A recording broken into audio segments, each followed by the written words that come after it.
Take note, your Seattle Mariners just Yo, it's your boy Ryan, Northwest Sports Fanatics, back at you with a new video. Today is Saturday, June 24th, 2023, with your boy Ryan and the Northwest Sports Fanatics. Make sure you guys subscribe to the channel. Smash that like button either now or on your way out.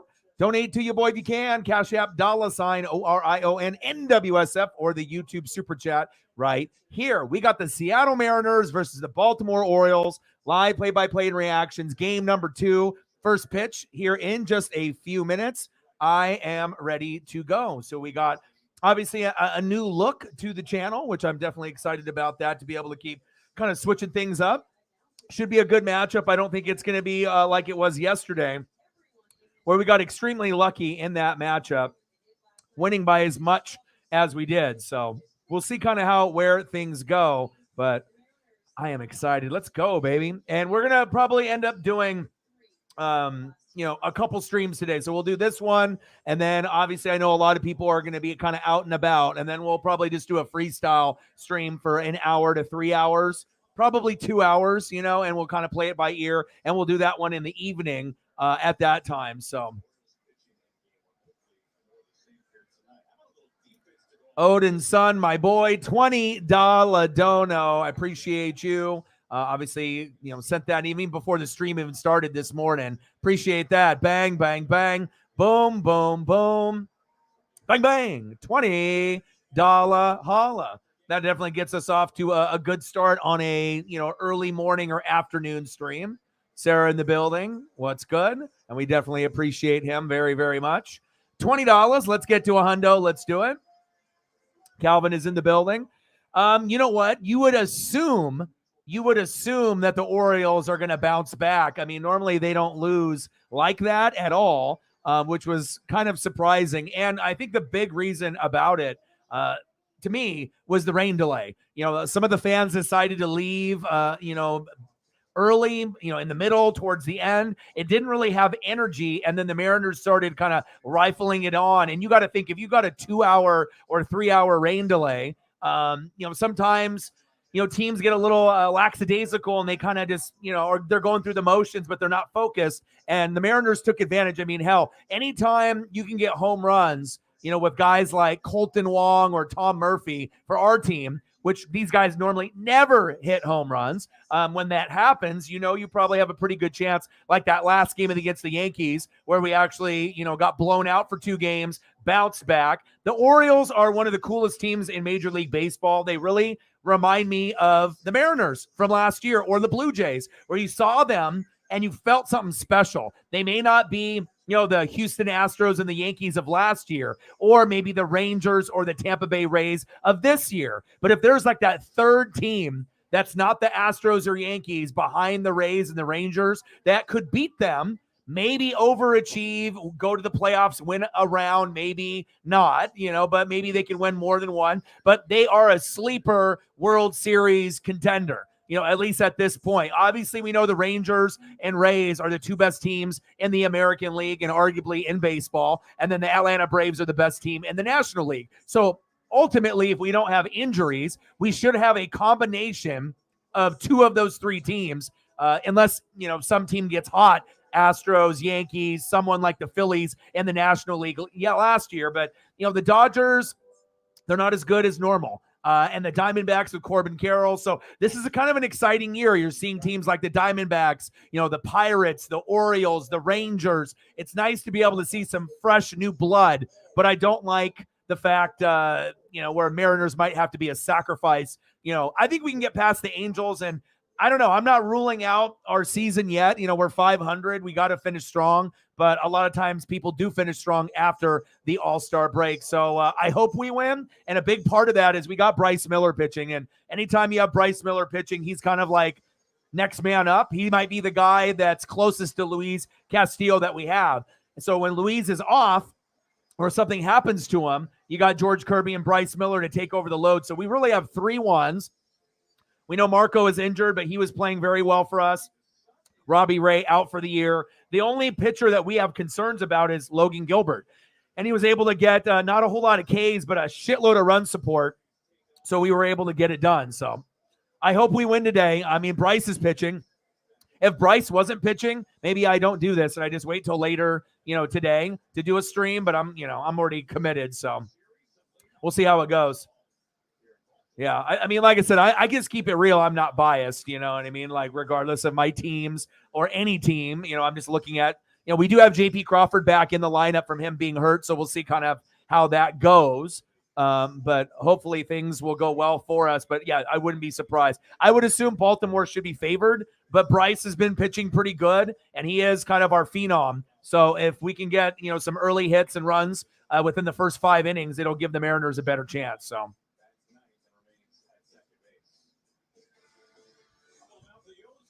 And like I said, who would have? Oh, thank you so much. I appreciate you. $10 holla, and that I definitely will need that. Snapple money and just refreshment money. Absolutely. Thank you. It's like Monsters, and even though I know they're not good for you, like Monster Drink, what else do they got? Monsters, and there's like so many different brands now and off brands that they have. But I try not to do too many of those. But definitely Snapple and Gatorades and whatnot too. Appreciate you. All right, first pitch. In the zone to JP for a strike. Sarah with a tenor. Appreciate you. Let's go. Bang, bang, bang. Boom, boom, boom. Bang, bang.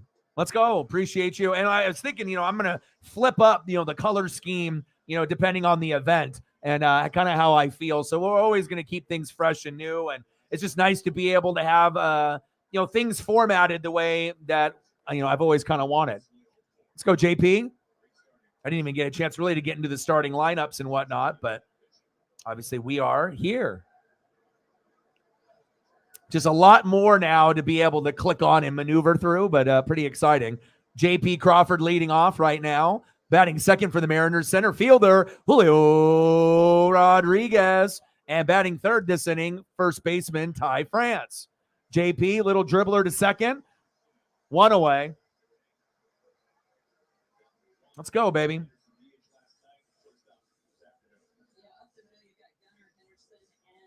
Orioles got a nice team. And it's cool. I got to actually finally use Bryce. This is his debut on the thumbs. So it's a long time coming. And then I had to get Adley Rushman in there, Oregon State Beaver. And it's cool to be able to see someone from like the hometown state, do good and be, very dominant, win them, College World Series dubs and then being able to finally get a team around him that looks like they could do some damage. Julio popped up. Foul. We're in the top of the first, 0-0. Julio, 237 average, 12 homers, 40 ribbies so far in 2023. Come on, Julio. Let's go, baby. Takes a pitch inside. 1 ball and 1 strike.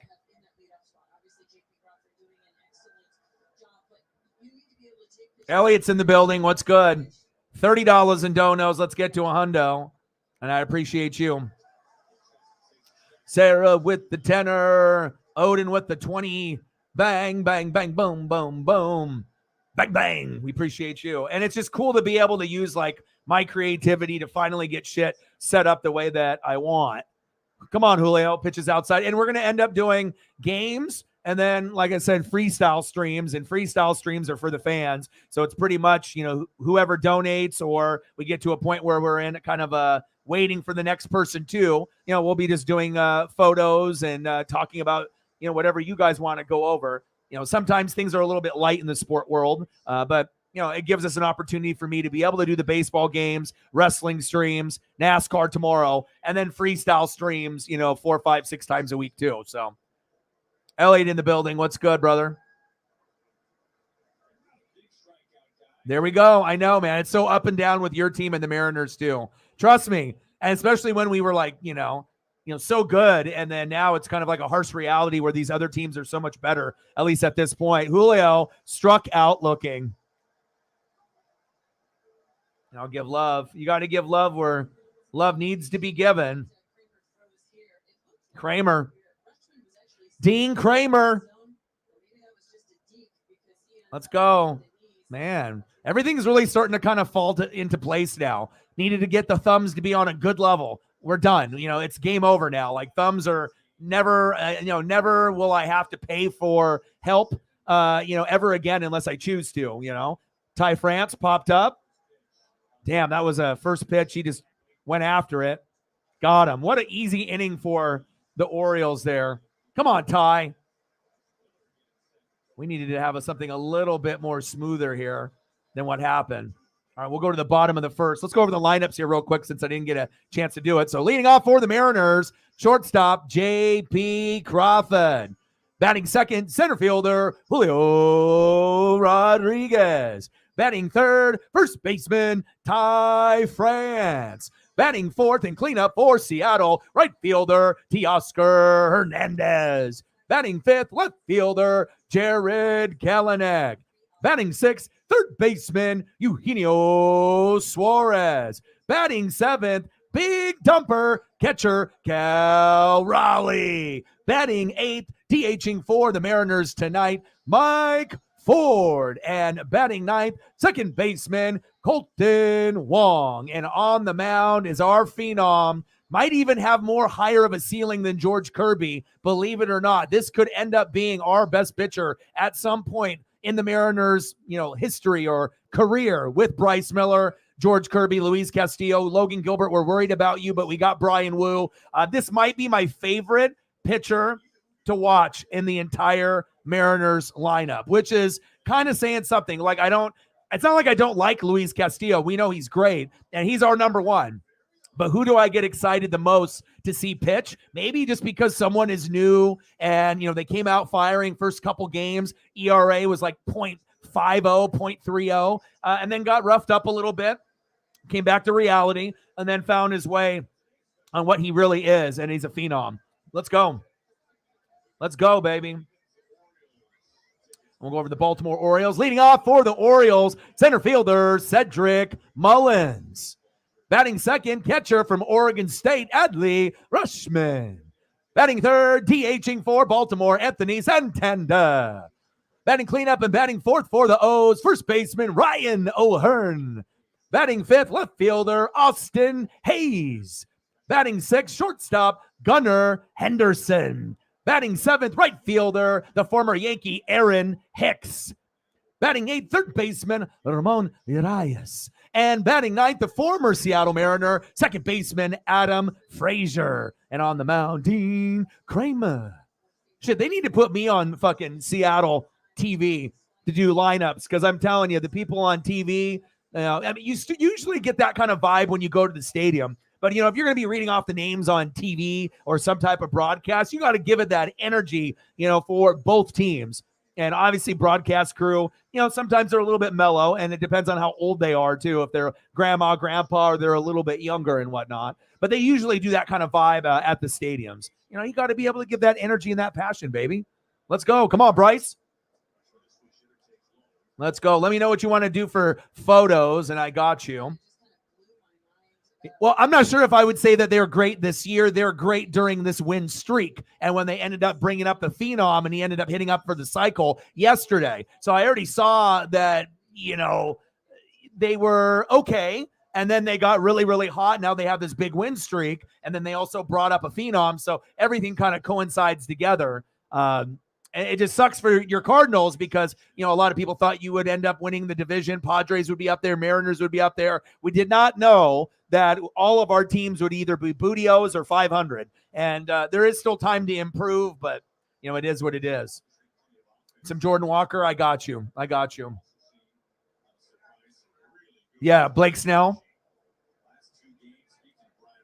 Nice. But in the early part of the season, he got fucked up a little bit.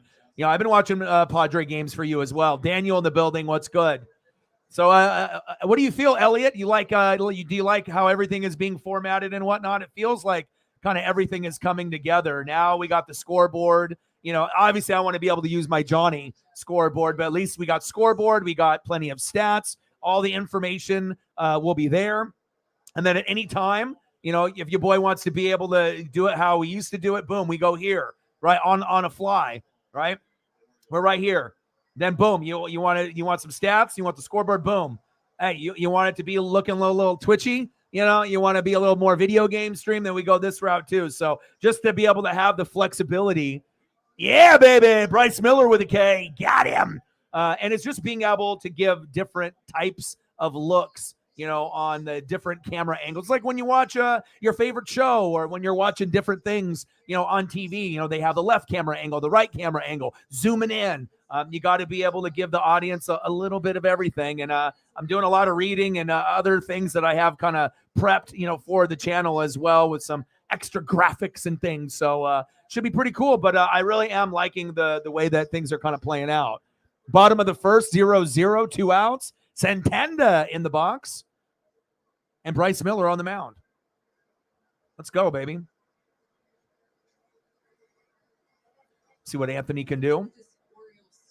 Make sure you got to give plenty of love to the opposing team. Cool photo. There's that Cedric Mullins. And then Adley Rushman from Oregon State.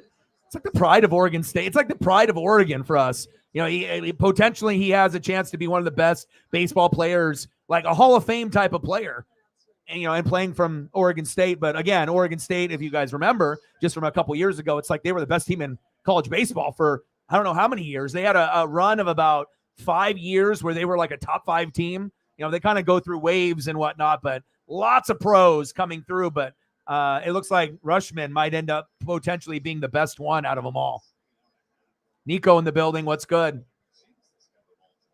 Yeah, Diamondbacks are fun to watch this year. Like I said, the Orioles are fun to watch, and Corbin Carroll. It's like kind of Michael Harris, Julio. When you have a guy that is either a rookie or like a second-year player or a third-year player, and they finally get it and they get it going, you can definitely see an uptick in the team's performance overall. That is big facts. Yeah, I'm excited because we still have the ticker. I can change the font. I can change the colors on every stream or even during. We're not losing any of the HD or 4K photos, and then on top of that, we can flip up the different camera angles, right? I got a little dribbler on fucking Bryce, damn it. And then it's like we're not really losing anything. If anything, we're gaining and having more flexibility and where we can bounce things around from multiple looks. It's pretty exciting, man. And I'm an attention to detail kind of guy, so we got to have Bryce Miller. We got to have him tear it up, baby. Let's go. And I think this is really going to help us out quite a bit. When we end up doing baseball, basketball, football, NBA, NFL, MLB drafts, hockey, NASCAR. So you can see all the position and everything. And they have I went to the NASCAR.com because they obviously have the Xfinity race that I'm watching that also. And just to be able to kind of see how things are layered and panned out. But it's all about being able to have it formatted where it's your personality, where it looks good, because not every camera angle or format that you can come up with looks good. So you kind of have to play around with them. But I think we found our combo. It's like we got our old school, we got the new school with the stats, and then we got the Twitch. We got the video game style and whatnot. And I kind of like this one. Obviously, this is going to be good because people that are blind and people that want to be able to see all the information. Okay, scoreboard. What do we got going on here? Well, okay, previous matchup. Let's look at the batting order. But I don't know, something about this, like kind of maybe the size of it and the formatting of it. You get a little bit of that other background, little video game kind of feel. I like it. It's like a nice little switch up whenever you want, and then boom, Orion. It's yo boy. Let's go.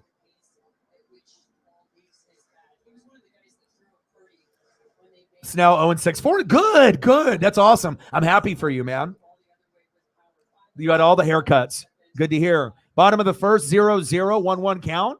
Bryce Miller.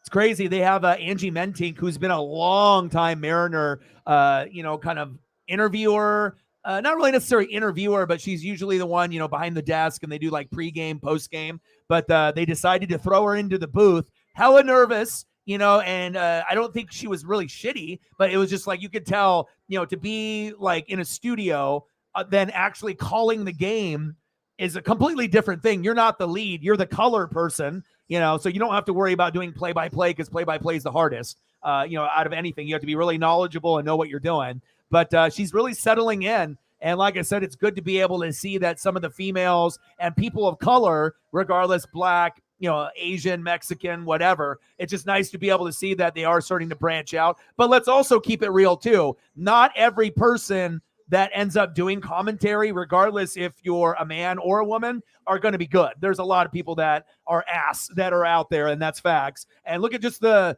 nature of sports talk. It's come down to a point where sports talk is absolutely terrible on a lot of the shows now. Like any show that was good, now people moved on or got fired, and it's not good anymore. We have 10 or 20 shows, and they're all garbage. I feel that honestly, you're going to get better quality on YouTube with a lot of the content creators than what you are on there. Besides maybe the Pat McAfee show. That one, I will vouch to the very, very end. I understand why he took the money, because it's life-changing money for him and his crew and his boys. But it would have been nice if he stayed firm and let the people come to him instead of him having to go to the sponsors. But, it's like you can still stay pat, right? And still swear and stay on YouTube. And then those sponsors can pay you money to put their shit on, but it's the ESPN platform. But the thing is, who the hell watches ESPN anymore? People are still going to be watching Pat on YouTube unless they're going to be trying to get, some old OG grandmas and grandpas or young kids that, maybe don't know about him or don't watch him as much, and then to be able to watch it on there. But I mean, ESPN's coverage of sports talk is bootios. Everything is going down the drain, even FS1. No Skip and Shannon. I mean, there's just not very many good personalities. And then you get people that are like Max Kellerman and Stephen A. and Skip Bayless. It's like you're more getting personalities that are liars, that like to be loud and scream, rather than someone that is intelligent, that doesn't have no bias. So it's like, do you want to be able to watch, fake TV, like a fake reality show, or do you want to be able to watch someone like me and other greats on YouTube where not everyone on YouTube is not biased. Let's get that fucking settled as well, because I figure I'm the most non-biased, but I imagine there's some others out there, but a lot of them are incredibly biased as well. But it's just kind of sad state of affairs of where we're at. But it also is a great opportunity for people like me, people on YouTube and Twitch that are talented, that could work on a network, could work on the Pat McAfee show, or have a bigger platform with a big company sponsoring them to be able to show, there is a reason why famous people go to YouTube and be able to steal content. You know what I mean? Because there's a lot of talent that's out there, and that is facts. Little grounder for Teoscar Hernandez, one away. So I guess it is a kind of a catch-22. In reality, not very good, as far as ESPN, CBS, Fox Sports, and all these programs. They're like, I wonder why no one's watching our program, because it fucking sucks. It's boring. You don't care. There's fake topics, unless you have someone strong, like personality, like Skip and Shannon. But, obviously Skip is, both of them definitely cross the line at certain times in that show, but definitely Skip gets to a point where his personality of a, person that is a talker on TV, someone that is a puppet from the producers, to be able to say disrespectful shit to Shannon. I'm actually kind of surprised Shannon didn't go over there and smack him. But of course, you don't want lawsuits and anything like that. But there's been a couple smackable moments. Little grounder to first, 2 away. Come on, Jared, we need you. But again, it does give a good opportunity for others on, social media platforms that aren't sponsored by ESPN and these other platforms to be able to show the talent that we have. Teoscar, little bloop, ground out. Kalanick, little grounder to first, 2 away. Next up, third baseman, Eugenio Suarez. Let's go, Gino. I appreciate that. I'm always looking to upgrade things, and it's cool that I can upgrade it on the fly. We can change colors, depending on my mood and, the feel of the scheme of the things. And, always going to have the ballpark in the background. We're always going to have great views. 224 average, 7 homers, 44 ribbies for Gino. Pitch is low, 1 ball and 1 strike. But I definitely think this is kind of like the turning point of the channel. I think going into football season this year, and then being able to have this format moving forward, and always trying to improve things. I think we're finally at a point where I hope that the tube and people that watch this will tell people, and we'll get people to share, and we'll I don't need to go fucking viral, but I just need to be able to get to a point where I can get enough eyeballs, new eyeballs on the channel, and then they can make a choice if they want to continue or not. But definitely think we could have a big growing point on the channel this year moving forward. So that's an understatement. It's terrible. Let's be honest. Out of everyone's in the room, who genuinely watches sports talk on the regular anymore? I mean, like I said, even someone like me who's extremely committed to things, I can't even watch the Pat McAfee show every day anymore. You know what I mean? So if I can't watch that, then I'm definitely not watching Skip and Shannon. Definitely not watching a lot of those other shows. I don't watch Colin anymore. I haven't watched Good Morning Football since Traeger stole my material. You know what I mean? So, I mean, again, I get it. It's a humbling thing when like EA Sports and Madden, watch your show and steal your material, put it in the video game. Don't give me no credit. I'm always going to come up with the catchphrases and whatnot and creative material like Uncle Mo, Uncle Momentum. You don't want things to be stolen from Peter Schrager and Good Morning Football. But I guess it is a humbling feeling that I haven't even blown up yet and people know who I am. So I guess that's a good thing, right? Yeah, sports talk is absolutely dog shit. Yeah. Yeah, you know what? I know Dame doesn't want to play with a lot of like probably younger guys, but the draft that we had was actually pretty good. And Scoot, I would have rather, out of the first top 3 picks, besides the Twins at center, those are like the most notable, right? And then Grady Dick from Kansas, right? He was icy, right? But I think that, with Scoot, he would have been my second choice, even if we had the number 2 pick. Oh boy, on Alabama, Miller, he's going to be a good player and he's taller, so he can play like a Paul Pierce, and that'll be good for that squad, with the 2 pick. But I think I would, and he's going to wear 00 because that was his number too. So I hope that they don't trade Dame. I hope they actually don't trade Scoot. You can play both. It's like when we had Drexler and we didn't pick Jordan and went Bowie. You can still have guys that play the same position. Hello, right? Jordan plays shooting guard. Drexler will play small forward. Or Drexler's a shooting guard. Jordan can play small forward. It could have worked, So I want, even though they both play point guard, move Dame to the 2.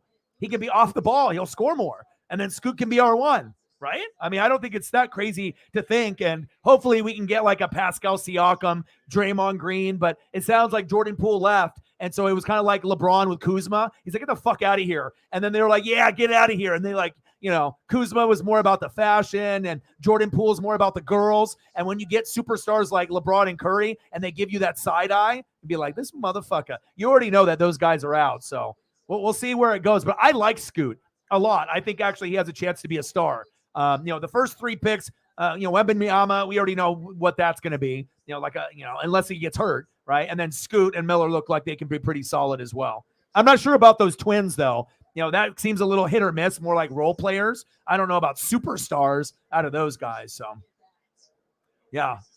And Chris Murray. We had a good draft. There's been a lot of speculation, but I know Dame wants to be able to win with loyalty and, not selling out. Because if he leaves, and what happens if he leaves like LaMarcus Aldridge did, went to the Spurs, he thought automatically, I'm winning a championship with Pop. What if LaMarcus would have stayed?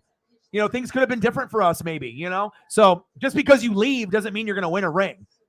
And I know what it meant to Giannis bringing a title to the Bucks. That would give the same pride of Dame winning here, in Oregon, representing the Blazers in the 503. So, we don't want him to go. And plus, let's be honest, when it's all said and done, all these motherfuckers on Twitter that are talking shit, they have no idea of what kind of community guy he is. It's not about the money. It's not about, just trying to join a super team. He would rather do it the right way. And I think there's a lot of young people that just don't get it. You know what I mean? Like, you don't have to be Kevin Durant. And obviously, if you become Kevin Durant, what happens? You get horrible nicknames like being the snake. Like, all you had to do is like LeBron, you couldn't stay home and win a championship. You had to leave to join the Warriors. You know what I mean? So your legacy already kind of gets tainted. You're a Hall of Famer, but you're kind of bitch. You left. Like, if Giannis would have left, it wouldn't have been the same. You know what I'm saying? Like, it's all about the way you look at the perspective of things. And, we just want to be able to bring something here like Giannis did. The problem is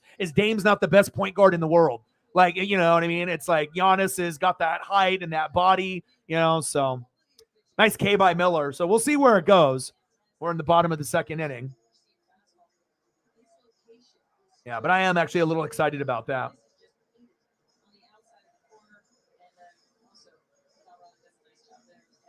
Yeah.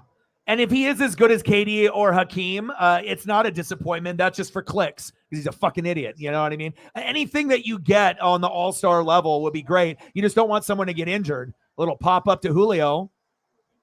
All right, Gunner.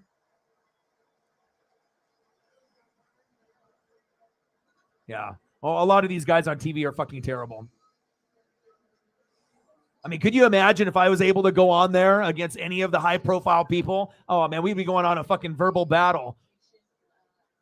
But like I said, there's a lot of people that, are a personality, but they don't actually watch or read. You know what I mean? They just get handed a fucking piece of paper and then they just go off on what the producers tell them. And there obviously is some reading and some research involved, but a lot of these guys are lazy. They don't put in the time. And that's why when you can tell when they're on TV, when they say something completely wrong, it's like Stephen A, talking about tight ends on certain teams, like when we're going over the Chiefs and talking about a guy that's not even on the roster or that's like fucking on injured reserve. It's embarrassing for fucking those networks.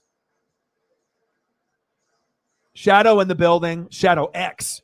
So who do you think is going to win this game? Honestly, D-O-E. More than likely, you would think it would be the Orioles, but we do have our phenom pitcher, Bryce Miller, pitching. So I do think we have a chance. But yesterday's game got rain delayed for a couple hours. Some of the Oriole fans left, and we just got on a heater early, fed off that momentum against the Yankee win, where we went you got to think 2 games in a row, we scored like 23 runs.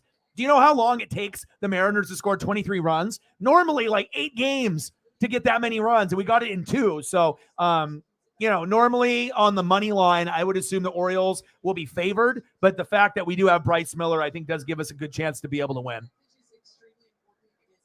30 doll hairs. Let's get to a hundo. Twins.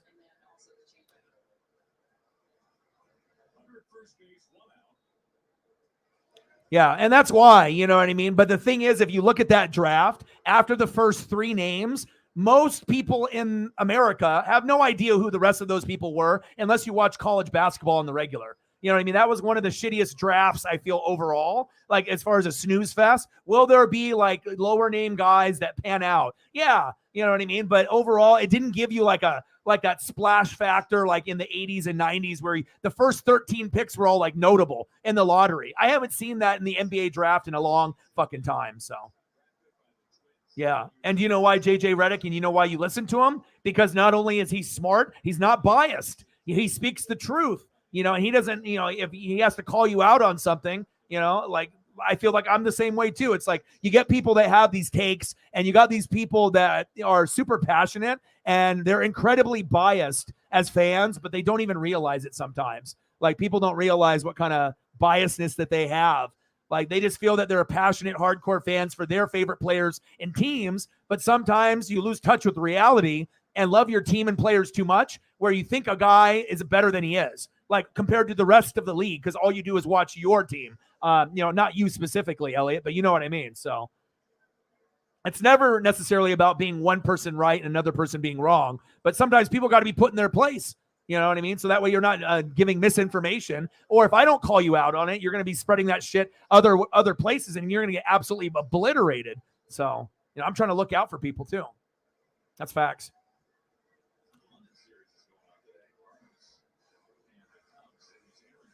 We're in the bottom of the second, 0-0.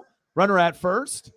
Well, like I said, the pitching matchup is pretty good. So it's not going to be, a 13-1 game like yesterday. I assume that if I had to take a guess, I would assume that we would have 9 combined runs or less. So like 5-4 would be the most that this game would go to. I would assume, it just doesn't feel like it's going to be a high scoring affair just because of the pitching. It looks like it's pretty good on both sides. I mean, it's the bottom of the second and we're still at 0. So let's go, baby.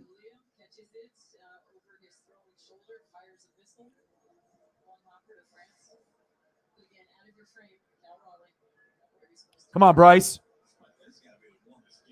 Bottom of the second, 0-0, runner at first. 2 outs. Miller pitch high.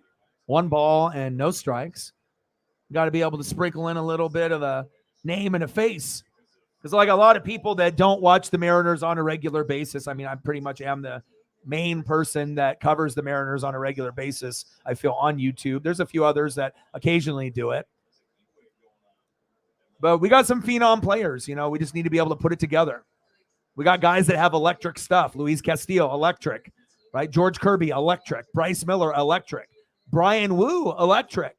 I mean, Logan Gilbert went from our number 1. Castillo came in number 2. Now Logan Gilbert might be like our 6th best. Hell, even Marco Gonzalez was doing better before he went to the IL with like a 4-1, 5-1 record. Let's go, Bryce. 2-1 count. Let's go, baby. Let me get the photos up here for you, too. And you wanted Jordan Walker, right? So I'll get you some Jordan Walker once we go to commercial here.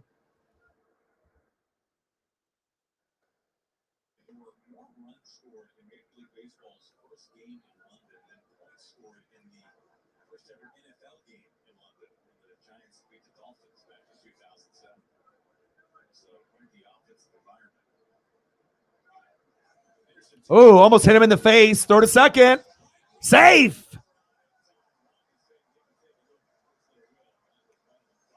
I got 3 nice ones for you.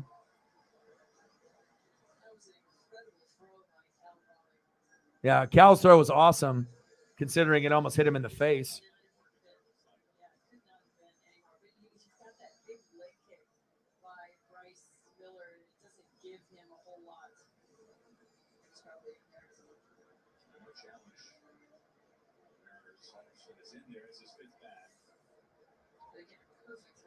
Colton Wong, Hall of Famer. Let's go, baby. Bottom of the second, runner at second, 2 out, 0-0. 3-1 pitch from Bryce Miller to Ramon Urias. Come on, Miller. Pitch is low. Walked him. Shit. All right. Got the Cardinal logo up. I'll give a little love here. Got to make sure you got to get the logo in the corner for the photo too, right? Jordan Walker, phenom for the Cardinals. Wish you guys were a little bit better, Sarah. But again, maybe something good will come out of this in the draft next year. You know, the Cardinals are too good of an organization to be down and out forever. So it's surprising to see teams like the Reds and the Pirates and all these other teams doing better. It's just, you know, sometimes it's just not our year, you know. Sometimes you just got to be able to, you know, just understand that Pujols and Yadier Molina are special, and replacing them is not something that happens. So highest in zone rate starting pitcher of the season, George Kirby, number 1 in baseball. 2, 3, 4, 5. Bryce Miller, number 6. Wow. Phenoms. Phenom dogs. Oh, the former Oriole. No. Former Mariner. Adam Frazier in the box. I saw him give hugs with Julio and JP earlier in the game. 220 average, 8 homers, and 32 ribbies for the former Seattle Mariner, Adam Frazier.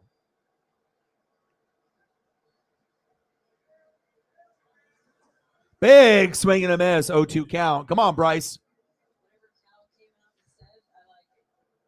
And then if we end up getting Odin's son, because even though he did the dono before the stream even started, what a OG. It really means a lot.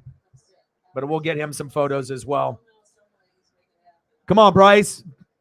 0-2 pitch is low and inside. 1 ball, 2 strikes.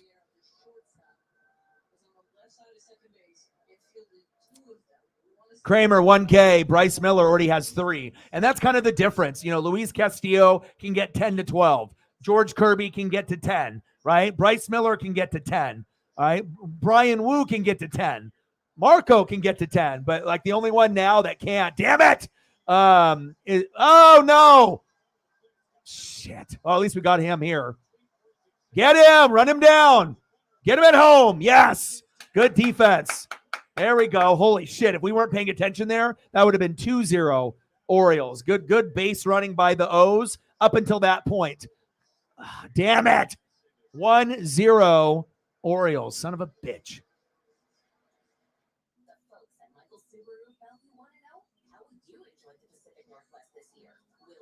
Oh, that's tough.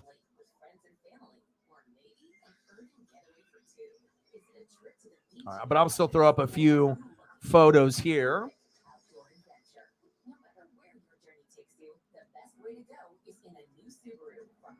Oh, yeah. Well, that's like in any matchup, in any game. That's absolutely sure. But also with the Mariners, we actually have one of the top, I feel, 10 pitching staffs. Sometimes we pitch like top 5. Sometimes I feel we pitch top 3. If you really look at the guys that we have, I mean, the potential of our pitching staff is very good. Really, the problem with the Mariners only being 500 is our hitting. We have a lot of guys that are batting way lower than they should be. But that's not only Seattle, that's league wide. So, but I appreciate you, Sarah, and I'm going to get a couple here up for Odin's son.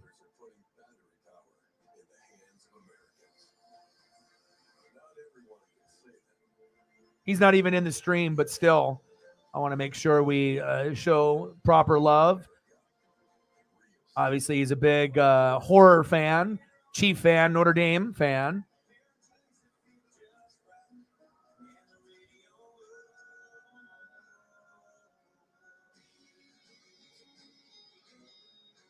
So I'll scoop up a couple Mahomes for him in his honor. Appreciate him. Can't wait for football season. God, it's going to be great. It's going to be fucking amazing. I mean, we still already know kind of who the powerhouse teams are, but I mean, there's nothing better, no better time of year when college football is going on, as well as the NFL. I mean, then you get NFL, college football, wrestling, and then all of the other sports. Let's go. It's going to be fucking phenomenal.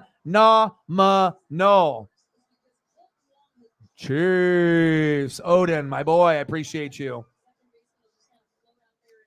Got to make sure you put in that work.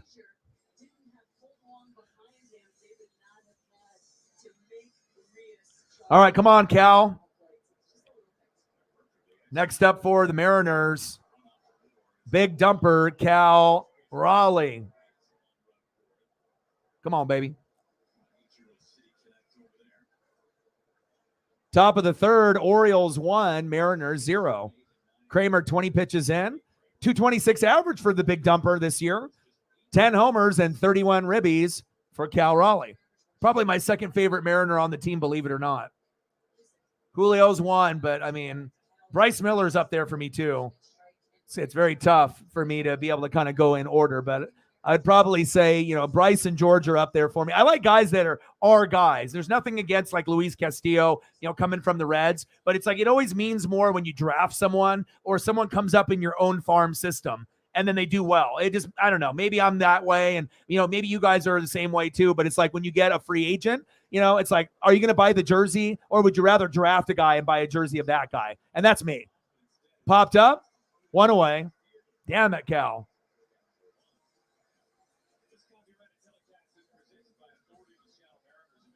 One away.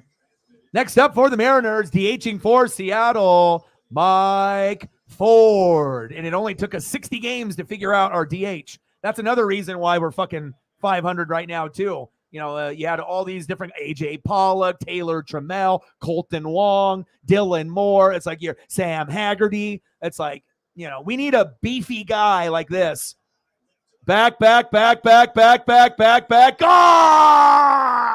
It's boom or bust, baby. And when you end up getting a chubbier guy that's got tree trunk legs, every once in a while you get your own Carlos Santana, Vogelback, and we got ours now. We'll take the tree trunks and the chubby body, Mike fucking Ford. And when you boom or bust, when you boom, you homer. When you bust, you fucking strike out. Let's go. 1-1. Mariners, give them the fucking trident, baby. Let's go.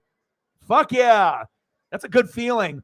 You know what I mean? Like because if you got a small guy at DH, why? He's not going to give you that home run power. The whole point of having your DH is having home run power or striking out. You don't want a little guy in there like a Colton Wong or a JP Crawford, because if he strikes out, yeah, we expect that. But then if he gets something, it ain't going to be a homer at DH. You're probably talking a single. So I love it. He had 2 homers in the Angels series, and I'm like, this is the guy. I told all my Mariner buddies, this is the guy. Then he had 2 homers in 1 game against the Marlins. I'm like, yes, we finally got our DH. But, I mean, hell, if it takes you 60 games out of 162 season to figure out your DH, chances are you're fucking probably Bootios, and the Mariners are. So, we're 500, but I still have faith that we can come back. Let's go, baby. Parlay saved. Yeah. Let's go. Very nice. Let's go, baby. Wong. Little dribbler. And he's at. Mike Ford, baby. Mike Ford. Who? Mike Ford. My guy.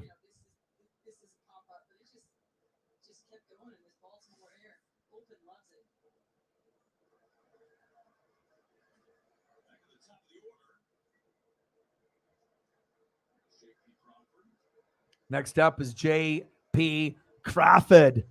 Come on, JP. He's been injured for a couple games, had a little shoulder strain. Had a play at second base on defense a couple games ago, and this is his first game back. 238 average, 4 home runs, 24 ribbies for J.P. Crawford. Right down the middle, 1 ball and 1 strike. Rick Boogs. He said goated. Let's go, baby. Let's go, JP. Now I have to kind of get a feeling if I like the logo in the corner over the page or not. You know, it's like I got the logos there, but obviously when it's, nothing in the background, it's, now I got to decide if I actually want the logo in the corner or if I just want to keep it blank.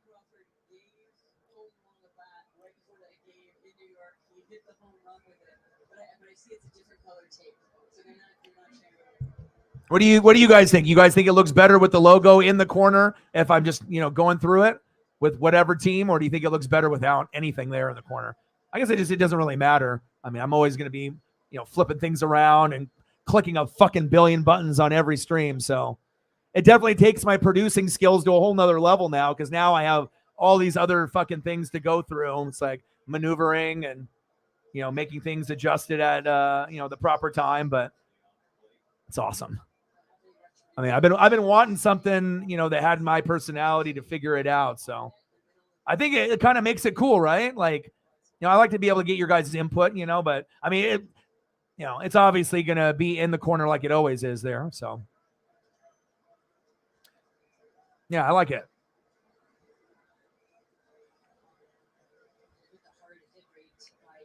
All right, top of the third, 1-1. We're knotted up. Frazier singled to right. Henderson scored. Your eyes thrown out at home, 1-0 Baltimore. And then Mike Ford, our DH, homered. Oh, JP! Oh, shit!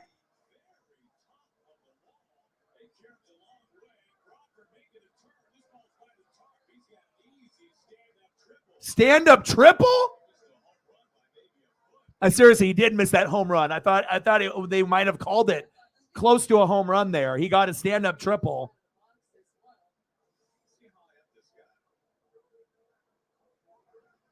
Oh, my God. Where did it hit? I need to see a replay again. They're talking about it. That might be a homer. I need to see a replay to see where that fucking hit. That might have been a homer. J.P. Crawford never fucking homers. Yeah! Ooh, ooh, ooh. There we go. Yes.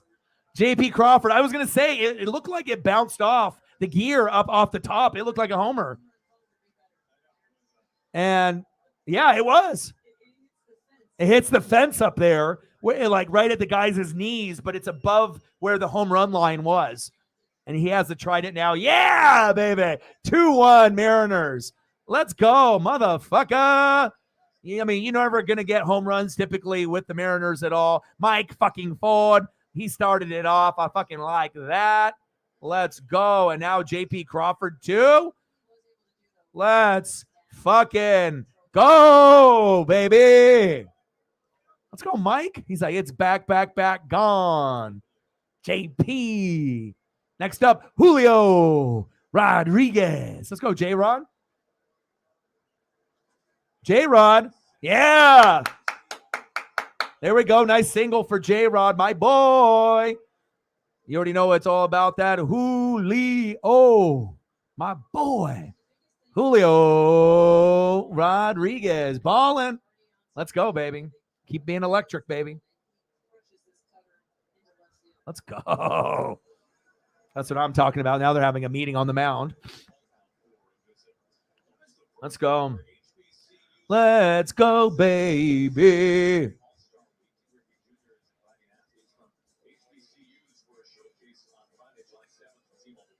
Love it, man. Love it. Went to the river this morning. That chair that I brought from those people that were going to throw it out. It's a very like heavy metal, chair, like a patio chair with like design and whatnot. But it was still there, and I guarantee the people that go fish, down there, they love it. And when I go down there, if I just want to smoke or just look at the river, watch Paisley eat grass and dig holes, and we look at fish that are jumping and ducks going by, kayakers going by, and canoers. It's so awesome to have that close by. And now I can't go a day without going. So, all right, next up we got Ty motherfucking France. Let's go, baby. 2-1 Mariners. My boy.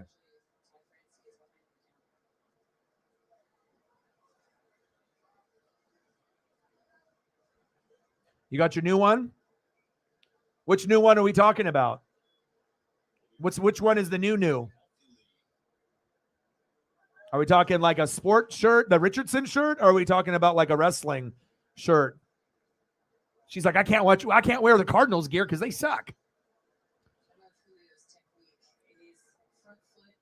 AEW pay-per-view. When is it? Today? Tomorrow? I wish I had extra money. I can't afford it. Throw to second. Save. Go, Julio. No, stay. Julio to second. Let's go.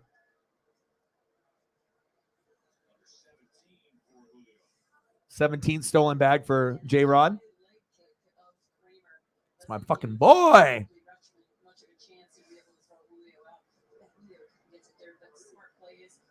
Nice job, J-Rod. Good base running.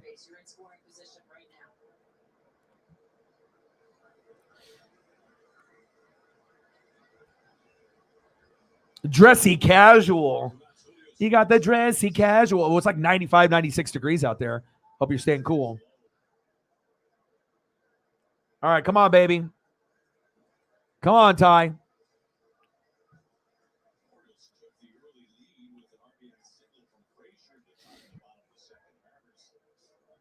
Top of the third, Mariners 2, Orioles 1, runner at second, 2 away. Kramer, 40 pitches in, 2-2 count to Ty France. Big swing and a miss.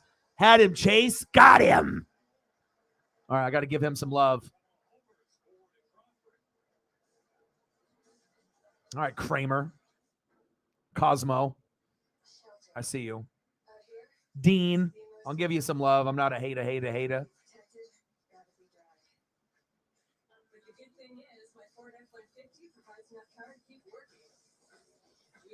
Bryce Miller. Adley Rushman. It's the first time I've been able to do a Baltimore game this season. And I know it's kind of early for some people. Usually I stream late at night, but I got to be able to get everyone, looped in to where we're going with this channel, in 2023 and beyond. So, I just really think, NASCAR will do. Well, so we're probably going to do another stream tonight, like a freestyle stream for the fans where whatever they want to look at photo wise or topic wise, we go that route. And then we'll do NASCAR tomorrow, Nashville. And that Nashville track is awesome because there's wrecks like immediately because it's so bouncy and slippery that, it's going to be a lot of fun tomorrow. So we'll do that. And we'll just try to squeeze in as many streams as possible. All right, we're going to the bottom of the third. Leading off for the O's, 0 for 1, center fielder Cedric Mullins. Batting second this inning, Oregon State phenom, catcher Adley Rutschman. And batting third, DHing for Baltimore today, Anthony Santander. Let's go.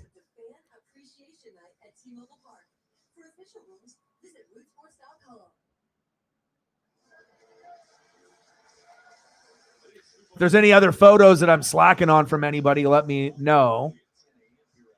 And I appreciate everybody that's watching here in the United States, in Japan, or wherever you may be. The Japan following and international following has actually come up quite a bit, but apparently, with their texting, and typing ability based on Japanese, like kanji characters, and then obviously with English and whatnot, we don't really get a whole lot of the Japanese following, like obviously participating in the chat. And if they do, we probably don't know what necessarily is being typed, but definitely cool to be able to, see those people out there that love the Mariners or Ichiro or Ohtani. And a lot of it comes when I do the Ohtani and I do the Angel broadcasts and whatnot. But shout out to them if you're watching.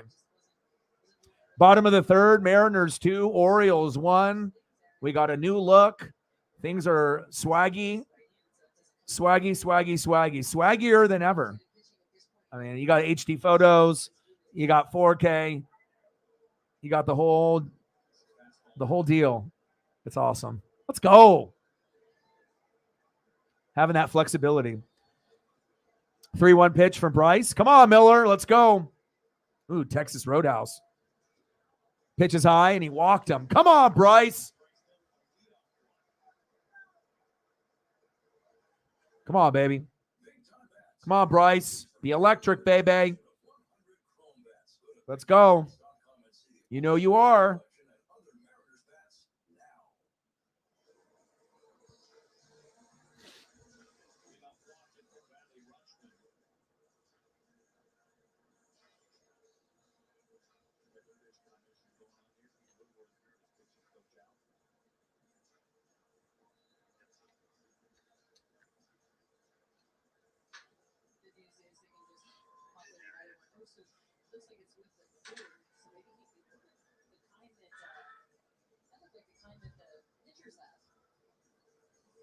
We're having a little bit of a meeting here with Cal.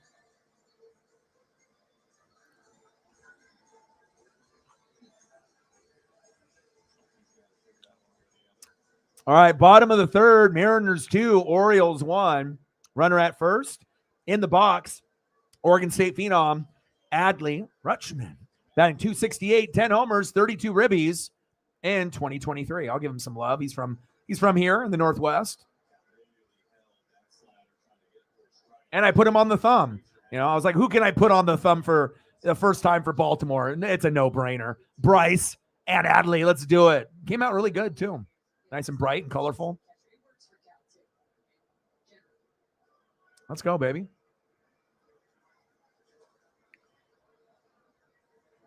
The softest of shirts. The softest of the soft. 2018 called World Series Most Outstanding Player from the Beavers. Come on, Bryce. 47 pitches in. Let's go. Not his cleanest performance. He's got 3 Ks. Kramer's got 2, but I mean, hopefully we can get a few more Ks in before he ends up leaving. Again, this Oriole team is very, very good. So,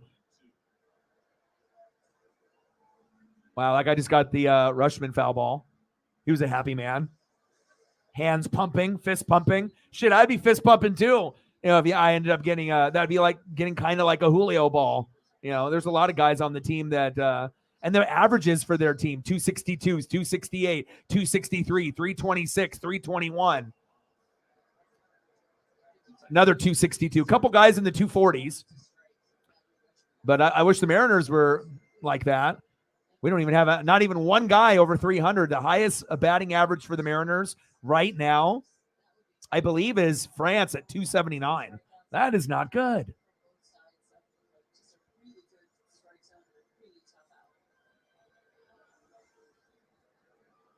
Let's go, baby.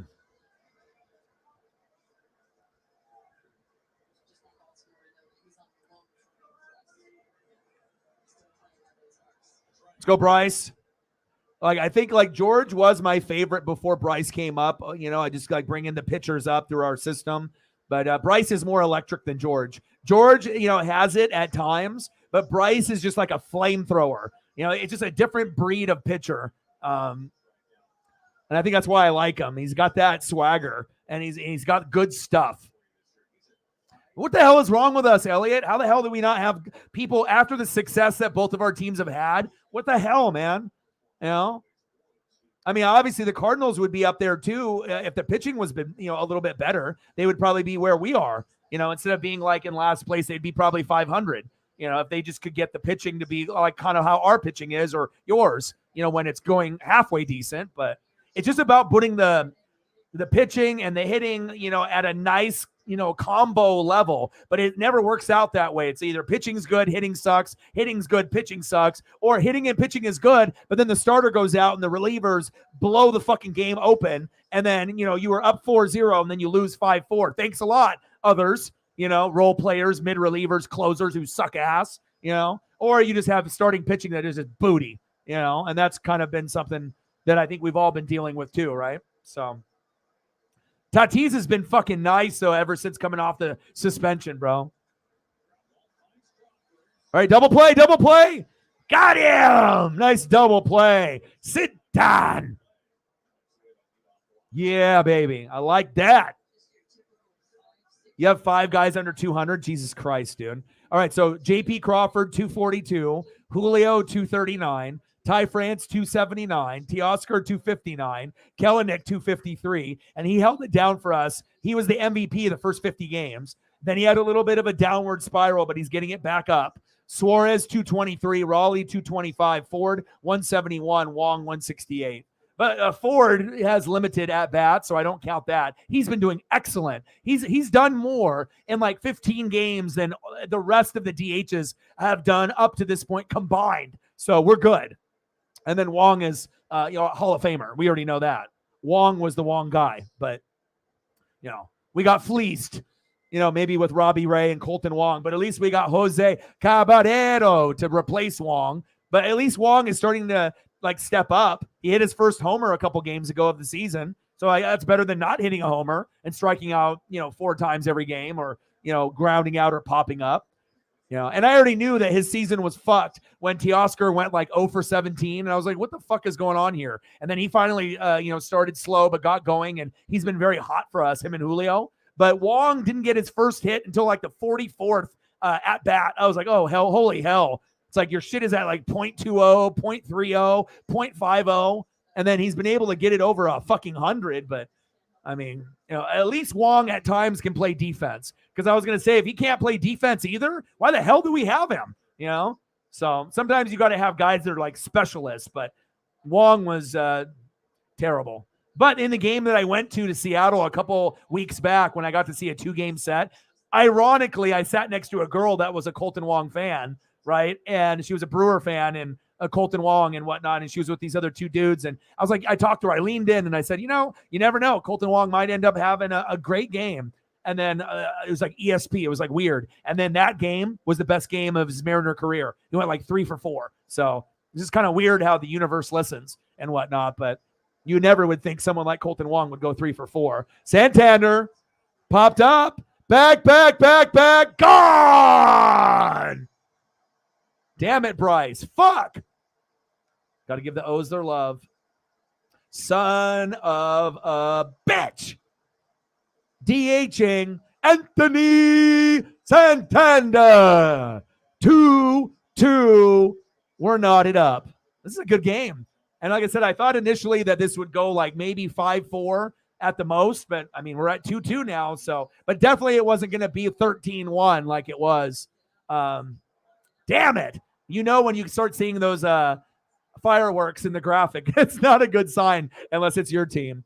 Damn it. Well, at least it's a good game. I can't complain, but I just don't want to see Bryce get ripped up. So next up for the Orioles, first baseman Ryan O'Hearn.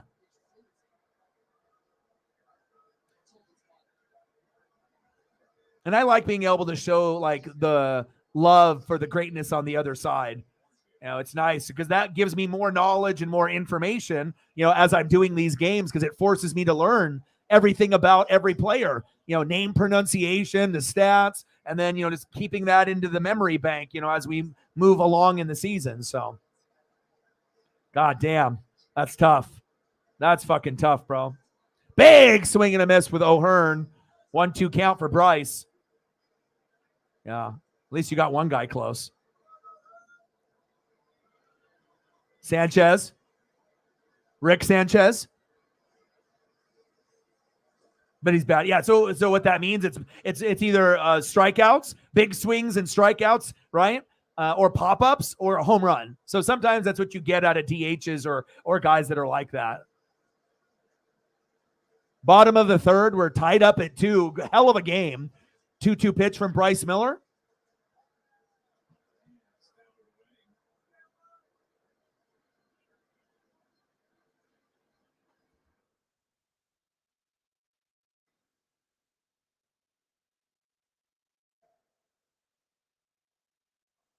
And Bryce Miller is a 5-3 record. Damn it! And this Oriole team is really good, so you just know it's a matter of time before they start getting into a groove. 5-3 record, a whip of 0.88, ERA of 3.68, but he's got stuff where he could actually end up having low 2 or mid 2 type of ERA. Like, he's that fucking good.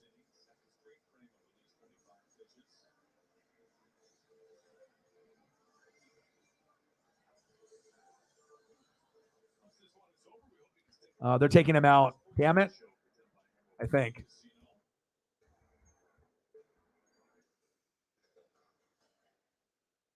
Yeah, and then Kramer, the guy that we're going against, is 8-3. You know what I'm saying? So this is a really good matchup, and a whip of 1.41, ERA of 4.56. When is the last time you've seen a guy that's got an ERA above 4, close to 5 runs a game, and his record is 8-3? What does that tell you? That the Orioles are hitting fucking machines. How the fuck do you have an ERA of 5 and you're 8-3? I have never seen that before. Fucking Cosmo Kramer here fucking balling out. All right, I see you. I see you, Dean. My God.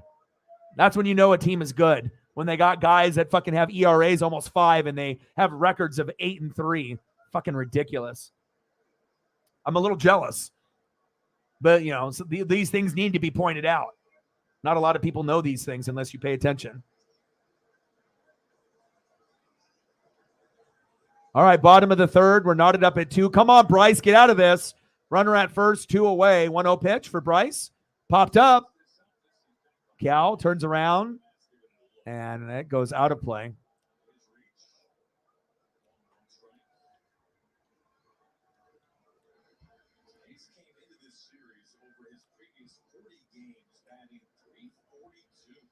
Come on, baby.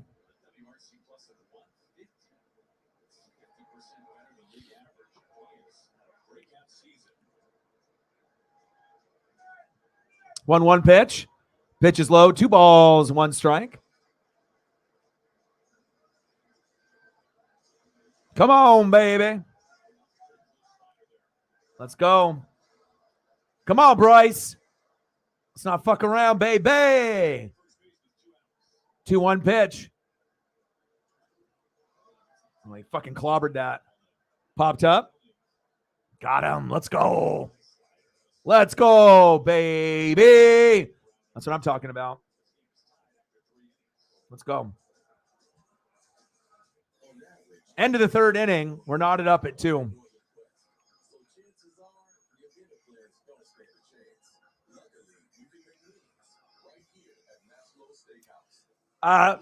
For people that are betting, I mean, I'm not biased. I'm probably the least biased person on fucking planet Earth, but I definitely could see this game going either way. Both pitchers are phenomenal. You know, last night's game was 13-1 Mariners, and we just fed off that momentum off that Yankee win after we got blasted by 2 games, and then we got good momentum and scored 10 and 1, and then we had 13 yesterday, but it was a 2-hour rain delay, so I think a lot of the focus was lost for Baltimore. But I honestly think that, I mean, it could go either way. After starting pitching goes out, the ball game starts over, and we'll have to see. You know, you got one 5-3 pitcher, one 8-3 pitcher. They go out, then it could get into a little bit of chaos. So.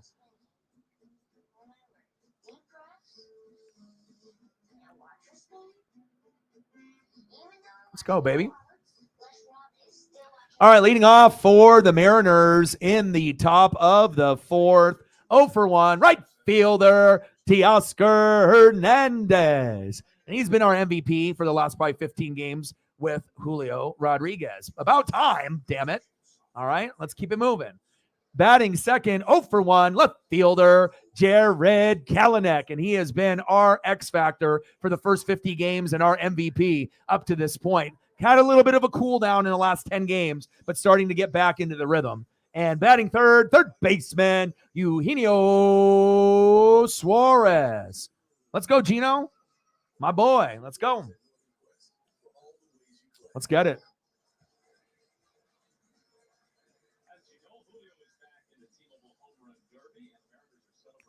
Julio in the home run derby. Nice to see.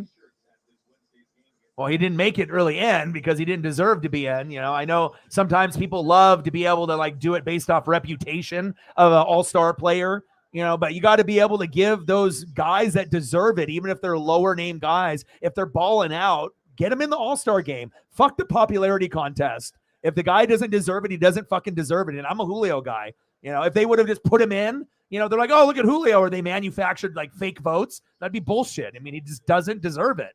I mean, would I like to see him in it? Yeah, but at least he's doing the home run derby, you know, and he like that's got to be up to him. The reason you didn't make it, or if you're like an alternate, is because of you, because you're fucking chasing after the first 2 pitches all goddamn season and not making any fucking adjustments from last year. That's frustrating when Julio could be a top 5 player. You know, he could be up there with Judge and O'Donnell and whatnot, but he's still young. Rookie of the year. He still hasn't learned how to be patient in the box. But once he learns that, year 5 through probably 9, when he's in his prime, then those numbers are going to go, I think, through the roof. So, yeah, it's amazing. And it's cool to see modern day Ichiro. Who would have thought that we'd have another Ichiro? You know, we had Tony Gwynn, you know, and then obviously Ichiro, and now Arise. So pretty cool.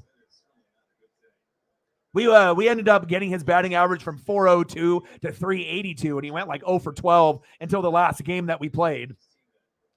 And then he got like walked and maybe like a hit or something. But Kelenic, good defense by the O's. Santander, damn it.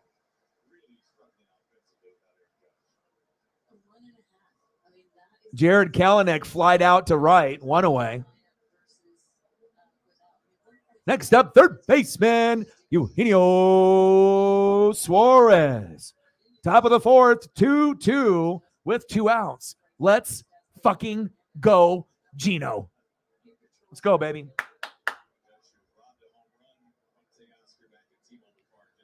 I mean, like these are the type of games, you know, if you have a chance to be able to try to get that dub. I mean, hell, the Orioles are 45-29. They're a good team. They're like the Blue Jays or Mariners from last year. They're making it. You know, they're making it. But the Mariners were 37-37. So Gino grounds out to first. All right. We're going to the bottom of the 4th. Time for Bryce.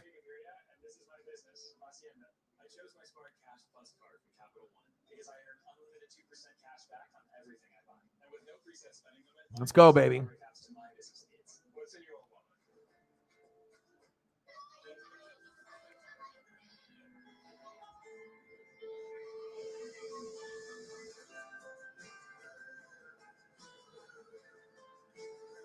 All right, leading off for the look at this photo. God, who is he? Bo Jackson? Leading off for the Orioles in the bottom of the 4th. 1 for 1 with a run. Shortstop, Gunnar Henderson. I see you. Batting second this inning, 0 for 1. The former Yankee right fielder, Aaron Hicks. And batting third, 0 for 0 with a base on ball, third baseman, Ramon Urias. Let's go, baby.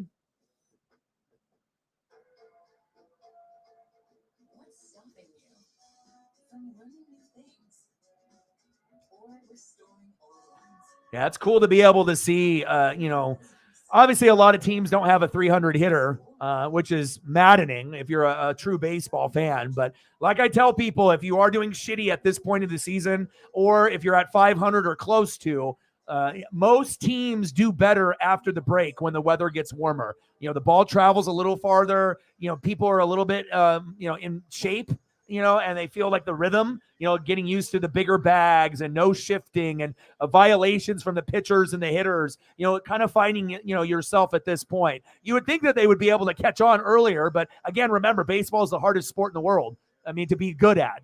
to be able to pitch, to be able to hit, to be able to defend. I mean, there's a lot of athletic bodies that, basketball, football, we get it, hockey. But to me, I mean, I think golf is one of those things that's, it's one thing if you can mash it like Happy Gilmore, but what about your putting? You know what I mean? Like, it's just crazy. But to me, I think overall baseball is definitely the hardest out of them all. So much skill has to be involved. And imagine if you're a good hitter and defender. Like you're a freak phenom. That's for damn sure. All right, we're in the bottom of the fourth, knotted up at 2. Bryce Miller, 70 pitches in. Let's go, baby. Let's go, Bryce. You might be my favorite pitcher on the team. Colton Wong with the defense. Woo! Wong, what were you doing right there? I love it. That gold glove came out. He's like, remember me? I used to be a gold glove. Cardinals, Brewers, remember me? Yeah, I do remember. I was like, you can't hit worth a shit, but your defense is good. His defense is better than Caballero's, but Caballero is better hitter. So I guess it's just kind of you got to rotate them back and forth. The problem with us hasn't really been our defense. It's been our hitting. So that's why it's hard to be able to put Colton Wong out there for defense, even though we need it. It's just because we need Jose's hitting more typically.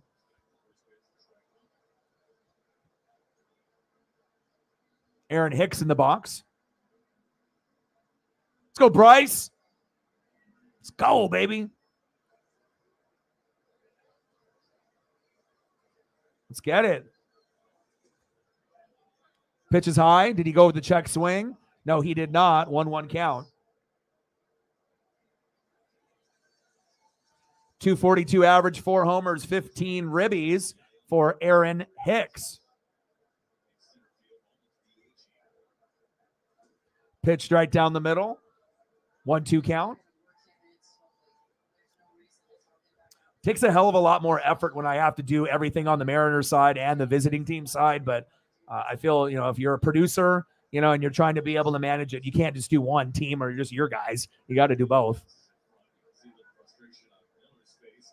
2-2 count. But it's good. We got to be able to give awareness, for some of these other teams that people don't watch because they're not in that particular region. I imagine there hasn't been a whole lot of people outside of the Baltimore Orioles fans that really follow the Orioles on a regular basis. But I have been trying to. The Rangers, the Rays, the Orioles, obviously we know the Braves are by far the best in the National League, and it's not even close. I do like what the Diamondbacks are doing. The Dodgers will contend late, but if it's like the Braves don't get to the World Series, like what the fuck are we talking about? That's the team that should make it. They are the best. They arguably could be the best overall, even though the Rangers and the Rays have a better plus-minus differential. Those two are the best. But if you're talking about experience and a nice blend of young and old, the Braves would probably have the advantage over the Rays and the Rangers. Like it would be kind of shocking to me if the Rays or the Rangers, as good as they are in the regular season, if they could beat the Braves in the World Series. I don't really see it happening. So, I mean, I know it's still early, but I've been watching almost every team this whole year, and I've watched quite a few games. But to me, they look like the most well-rounded. Good pitching staff, good hitters. Nice little dribbler. Let's go. End of the 4th inning. We're knotted up at 2.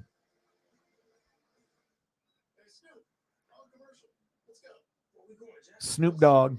He's need to get that Snoop meal. Miach with his boy.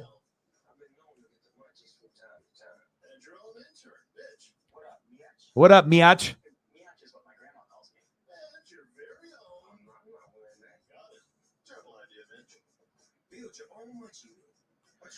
All right, leading off for the Mariners in the top of the 4th inning, big dumper, catcher Cal Raleigh. 0 for 1. Batting second, 1 for 1, a run, a big ding, RBI in the top of the 3rd, 379 feet. We're talking about Mike Ford. Let's go. And batting 3rd for the Mariners, the greatest player on planet Earth to Elliott Evans.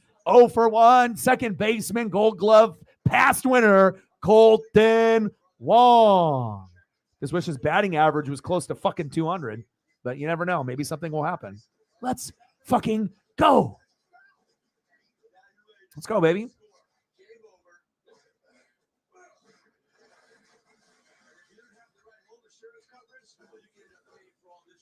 Let's go, baby. Definitely interested to see how this all plays out. Good excitement. And like I said, you can have good pitching, but I feel like 2 runs is the most you want to give up as a good pitcher. Like if you're battling and whatnot, this is the maximum. You want it to be 1 or 2, and that's it. Anything above that, not good for the pitcher's stats. You don't want your guys giving up 3, 4, 5, but 1 or 2, that's expected, from both of these teams. So, but where will the game end, though? Are we going to be at 3-2? Is it going to be 5-4? Like, I guess I got to be able to see who the fuck is coming in, for the rotation and whatnot. All right, come on, big dumper. And I'll still give the O's love too. And on the mound, Dean Kramer. Kramer, 4 innings pitched, 3 hits, 2 earned runs, 0 base on balls, 2 Ks. Nice hit, Cal. There we go. So Bryce has got 3 Ks, Kramer 2. So I had to give you love, and then we got a nice hit from the big dumper.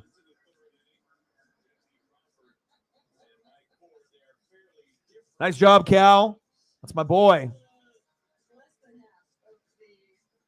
Next up for Seattle, designated hitter, Mike Ford. And he already went yard.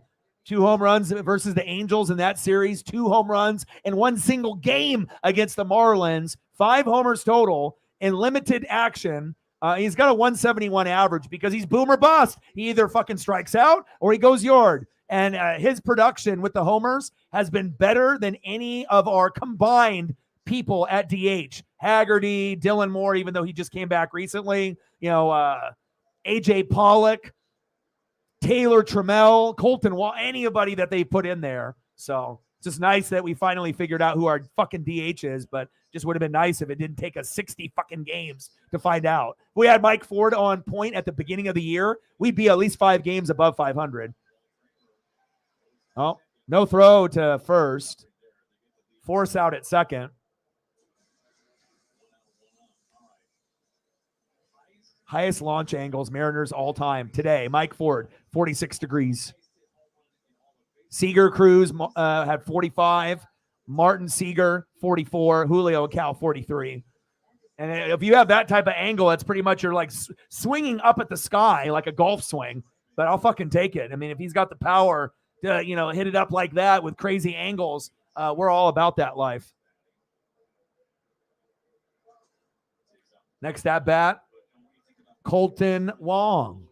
Batting average, terrible, 168. 1 home run. But he just got the home run against the Yankees a couple games ago. 11 ribbies. He can't hit, but he still can defend. Come on, Wong.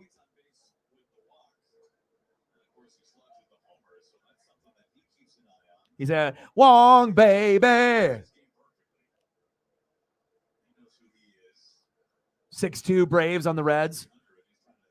Olsen, yeah. And people were like, oh, we want Freddie Freeman.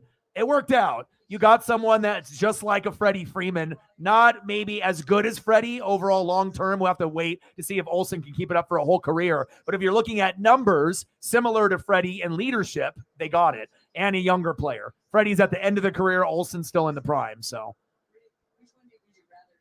yeah, we got quite a few guys that are balling out with the homers and whatnot. Shohei Ohtani. When Judge comes back, he'll be on a nice little heater.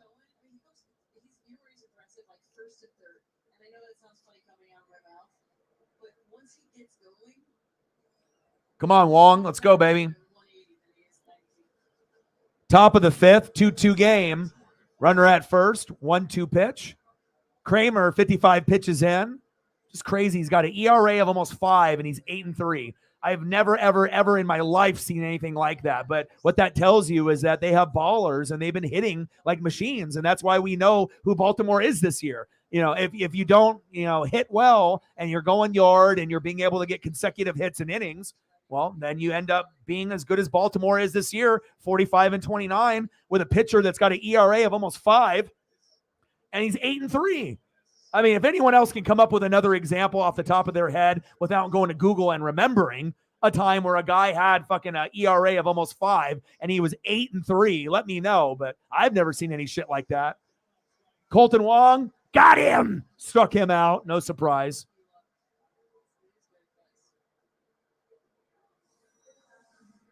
Next up for the Mariners, shortstop J.P. Crawford.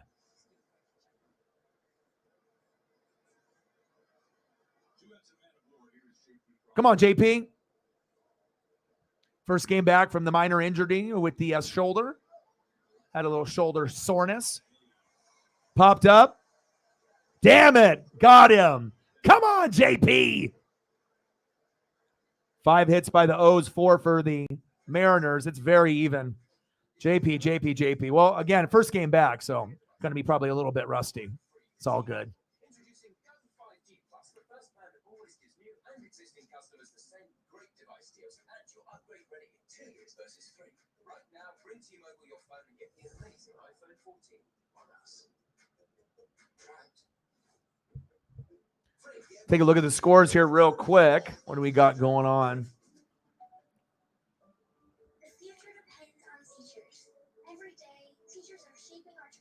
I didn't get a chance to look at that Xfinity race either. I was watching a little bit of it, and it's Nashville, so there's all going to be all kinds of fucking wrecks. All right, so we got Giants 3, Diamondbacks 2, top of the 5th. Mets 2, Phillies 1, bottom of the 5th. That's on FS1. Mariners and Orioles, obviously the game that I'm doing here, Root Sports, since I live here in Oregon. Pacific Northwest all day, every day. Bottom of the 5th, Rangers and Yankees. Yankees up 1-0. It's a pretty good matchup. No Judge yet, though. Bottom of the 4th, Blue Jays 5, A's 2. Braves 6, Reds 4. And the Reds are on that big winning streak, so we'll see where that goes. Red Sox and White Sox knotted up at 1. Royals 7, Rays. What do we got? Royals 7, Rays 4 in the top of the 5th. Brewers 2, Guardians 1. Marlins 2, Pirates 0. And then later today, Astros and Dodgers. Twins and Tigers, Nats and Padres. And then we got Angels, Rockies. And then the Cubs beat the Cardinals 9-1 in, was it London, England? Cool place where they had that matchup. Unfortunate for Sarah's Cardinals dropping that.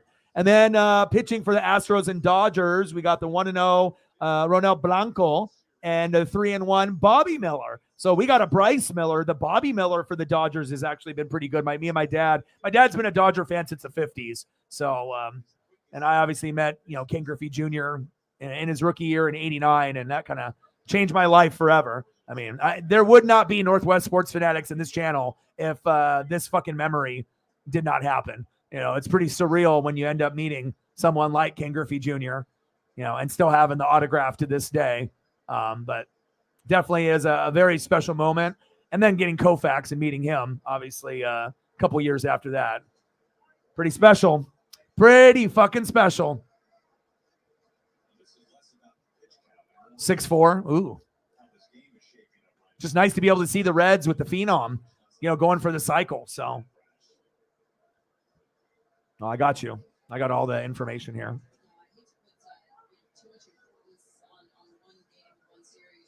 All right, so we got Josiah Gray, 4-6, and you're starting a brand new starter with no starts. His very first start in maybe MLB, Matt Waldron. So he's got no information. Looks like he's normally a relief pitcher, 6'2", 185. So it's his first start as a starter, it looks like. So it doesn't look like you're probably going to get a whole lot on the pitching side unless he goes lights out. But you did win 13-3 yesterday. So popped up the former Mariner, Adam Frazier, in the box.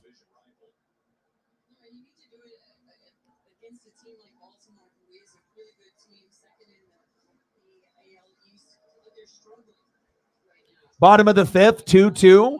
Frazier in the box. Bryce Miller on the mound.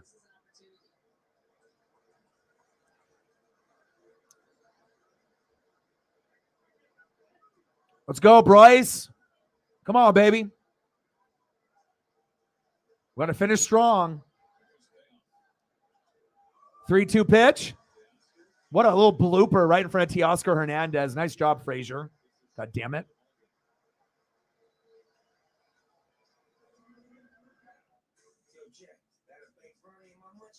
Next up for the Orioles in the bottom of the fifth inning, center fielder Cedric Mullins. Oh, we got Brash warming up. Thank God I like our pitching staff at least. I don't have to get too pissed off about that, like getting pissed at the hitting and the pitching. At least I know pitching is usually like, a 9 or 8 out of 10 most times and stuff. Like I said, I feel we do have a top 10 or top 5 group overall in Major League Baseball. The records of the pitchers don't match the talent. It's just that we haven't got enough hits. But I think a lot of the guys that we do have should be 7-3, 8-2, 6-4, instead of being like 500 or 5-5 or 5-4. It's unfortunate, but I think we're going to be able to turn it around. $30 in donos. Let's get to a hundo. 70 to go. And then we'll be doing another stream tonight, probably around 6 or 7 o'clock. We'll do a freestyle stream for the fans, and that'll cover whatever. We could do HD 4K photos of food, wrestlers, past or present, baseball players, NFL, whatever we decide to get into. So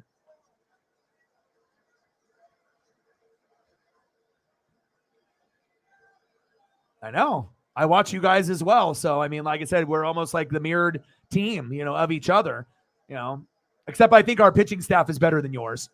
You know what I mean? I think your pitching staff is good, but I think the Mariners is better overall from top to bottom. You know what I mean? But you definitely have some really good pieces too. I just feel like we have a couple more quality starters than you, but your guys that are good are good. Mid reliever, closer, you guys got a squad. It's just trying to get those hitters to match up to the pitching. And it's like you got, Soto, Machado, Tatis, like, come on. These guys need to step up so then the other guys like Kim, and the others can, feed off that energy. So big swing and a miss. 2-2 count. Come on, Bryce. Come on, baby. Bottom of the fifth. We're knotted up at 2. Bryce Miller, 4 innings pitched, 6 hits, 2 earned runs, 2 walks, only 3 Ks. And Kramer's got 5 innings pitched, 4 hits, 2 earned runs, 3 Ks, almost identical stats. Obviously Kramer's ERA is much higher. He's 8-3 with a ERA of almost 5, 8-3 with a 4.5 something, ERA. It's just nuts. Now it's 4.50, but still got him. Struck Cedric Mullins at 4 Ks for Bryce. There we go. Take that. Nice job, Bryce. Bring that fucking electricity. My guy, Bryce fucking Miller. I haven't been too excited about pitching in a while, but when you get guys like Miller and Kirby and you see what Brian Wu is being able to do, Marco was actually having a good year. So we'll see where it goes.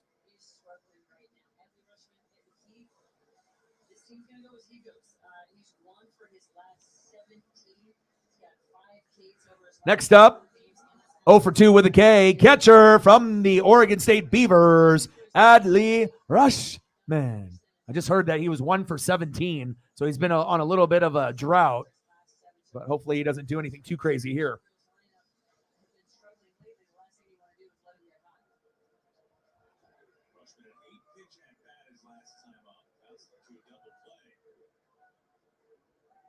Miller pitches high, 1 ball, no strikes. Rushman this season in 2023, 267 average, 10 homers and 32 ribbies. And I love the catcher position. It's so undervalued and underrated, and especially if you're good at defense and you can throw guys out at first and second and you can hit. It's a special thing. You don't really see guys nowadays that can hit and they can be amazing catchers and defenders and throw guys out. And Rushman is one of the new phenoms within the last few years, and it's just nice to see that it's starting to kind of come together. As of late, a little bit of a drought, 1 for 17, but we know what kind of talent that he has. Come on, Bryce. 2-0 pitch. Pitches outside. Cal Raleigh, throw to second. Damn it. Save. Fuck.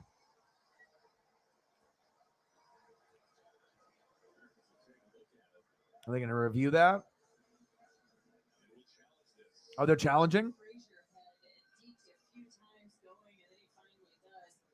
Let's look at the replay. Oh, he's out. He's out. He's out, baby. He's out. We're going to win this challenge. He's out. Yeah, yeah, yeah, yeah. Let's go. 30 doll hairs. Let's get to a hundo. L.A. Knight. It just depends if the fans are gonna, copy, the catchphrases and get into it. He's kind of a poor man's Dwayne Johnson with his talking. You know what I mean? But he is good. You know what I mean? It's definitely trying to be like the modern day Rock. And you definitely have charisma, not as much as Dwayne Johnson, but it would be cool for him to get a push. Even though he might be a poor man's Rock. On the microphone, but he is good. I can't complain and say he's shitty. He definitely would be getting a push from WWE would be a smart thing. But again, they've also had guys like Bray Wyatt with the Fiend, and they fucked that up. So you never really know where they're going to go. And I showed you that throwback photo of him and Dean Ambrose playing fucking Guitar Hero and Rock Band and whatever from back in the day. I had no clue that they were that close, but sometimes it's cool to be able to see candid photos like that. And usually I'll follow a couple of people on Twitter that specifically only post, oh, he's safe. Bullshit. But they post old matches or old photos only. So anytime I see something from like the 60s to 2000, for wrestling, either clips from the 80s and 90s or matches or just old school photos, I'm all over that. So.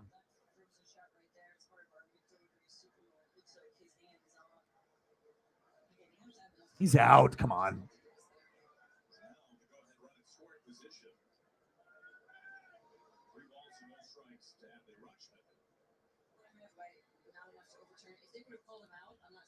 Three-0 pitch, and he walked him. Oh, wow. They gave him a strike call there, and that was wide right. Not even in the zone. What was that? My God. All right, 3-1 pitch. Now you walked him. Man, this ballpark is beautiful. Like doing this particular view that we've been doing for such a long time, I feel it's like we're not going to see this view as much. I mean, I'm going to sprinkle in, a little bit of everything while we go through it, but.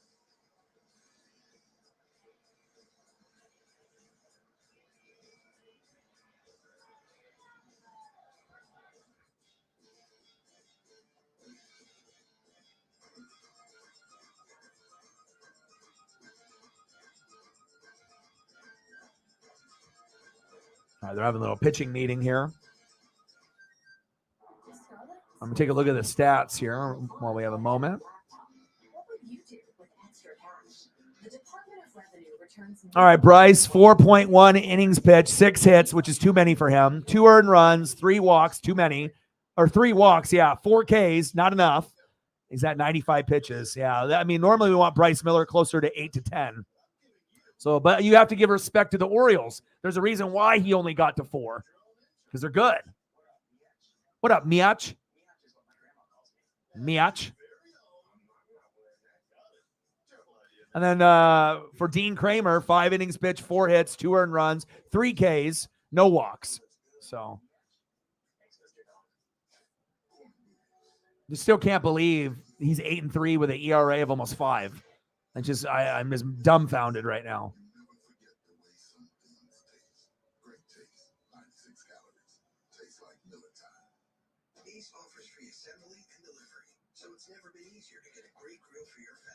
Nice. How's that weather out there? Still crazy? Oh, actually, I want to flip over to the NASCAR Xfinity race real quick. What are we at? 119 of 188. I watched a little bit of the trucks yesterday, and I like this track at Nashville because there's wrecks, like a lot of them typically. So, you might not know every name of every driver, every sponsorship, but if you are a NASCAR fan like myself, I like everything. I think right now I feel like the NBA is probably at its very lowest. I feel that NHL, MLB, and NASCAR have surpassed the NBA. Like, I mean, some people still love the NBA, but I mean, if you're like me and have been watching for 30 years, the best of the NBA has come and gone. All right. We got a pitching change. No more Bryce.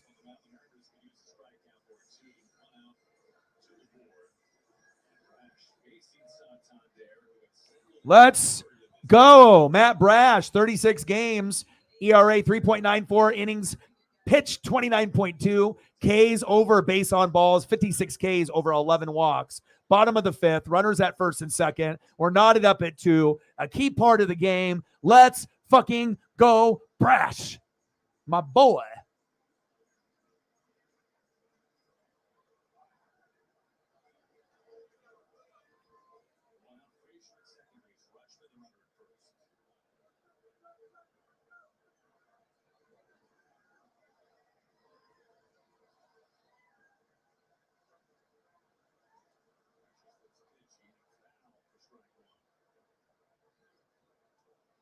Santander in the box. Come on, Brash. Still want to give them some love too, but it's not too much. Can't have them going crazy for homers. He already homered in the bottom of the third. Anthony Santander. Chopper foul, behind in the count, 0-2. 2 for 2 with a single and a solo home run. Yeah, but being able to like see the Orioles, see the Rangers, see the Rays, see the Braves, and you can definitely tell, which teams are really beasting right now in Major League Baseball, and the reason why. Obviously many people in the lineup batting, close to 300 or over 300, pitching being pretty consistent, and obviously getting good coaching, from their managers as well. I got Spire in the bullpen, the lefty. I hope we win this game. I need this, man. We need to get above 500. Like, me and Elliot are literally like on the same exact wavelength. Like, the Padres and Mariners are literally identical to each other in the American League and the National League. It's almost creepy. Like, all the things that are good for me, good for you. And I mean, there's some slight differences, but a lot of the same shit that happens to me happens to you too. So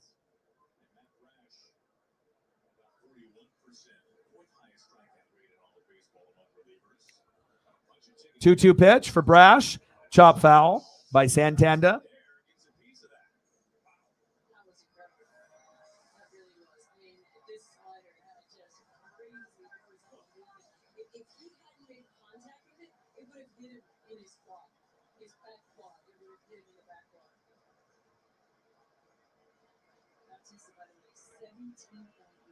Bottom of the fifth, 2-2 count. Runner at first. 2 away. 2-2 pitch from Brash. Chop foul.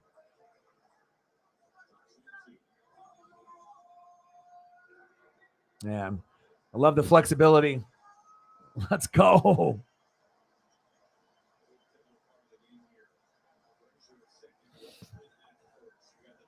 Come on, baby.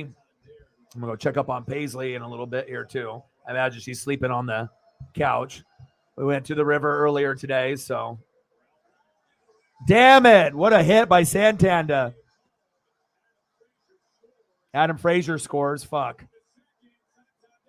Got him at second. 2 away. Orioles just take the lead. Fuck.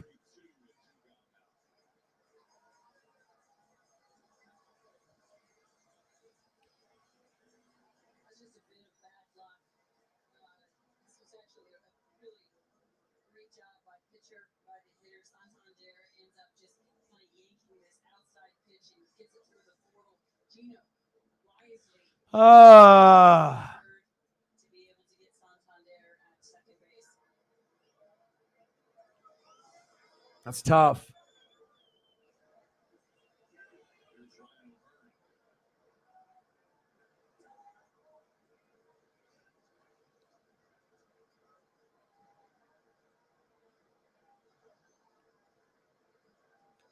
Next up for the Orioles, first baseman Ryan O'Hearn. Chopper right back to Brash. Underhand. Out number 3, but now we're down 3-2. Well, I didn't want that, but I still think we have a chance in this game. Yeah, she's the best.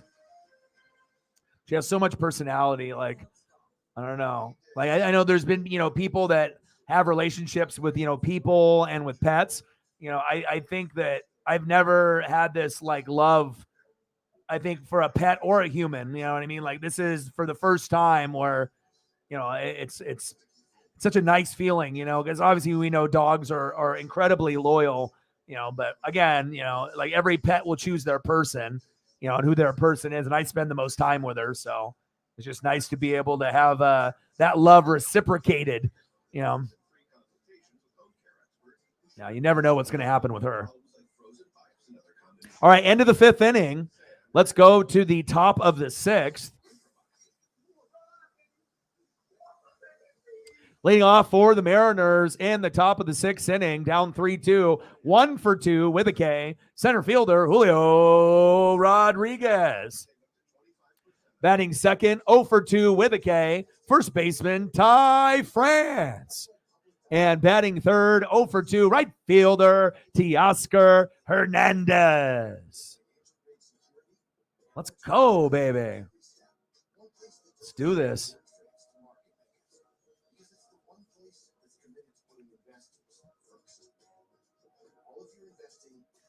Yeah. Well, Paisley will whine, and whatnot. Sometimes, depending on, like, even if I go get like a drink out of the machine, she'll be on like the deck and just looking, like just intently, like I'm leaving forever or whatever. And then when I get closer, she starts like trying to chase her tail a little bit and starts like whining, getting excited and whatnot. Always waiting for me at the door, always with kisses and everything. And I feel like, if you put in a lot of love, you get the love in return. Not so much with humans, but, definitely with a loyal pup. And hell, I'd rather hang out with my pup than 90% of humans anyways, honestly. Just like, unless you have some really good friends that don't have drama and whatnot. But sometimes you got to be able to take a step back and kind of get some toxic people out of your life. For me, it's like I got dreams and goals. So I have to grind it out and work 7 days a week. I don't take days off unless something comes up or we have like an emergency or we go like on a trip or something. But big swing and a miss on Julio, 1-2 count. Kramer's still wheeling and dealing. Come on, J-Rod.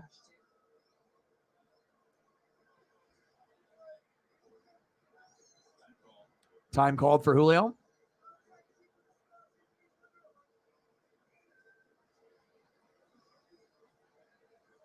Come on, baby. Let's go, Julio.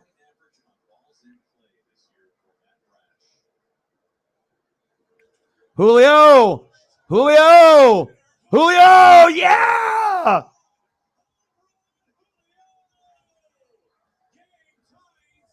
Yes, Julio goes yard, baby. Woo!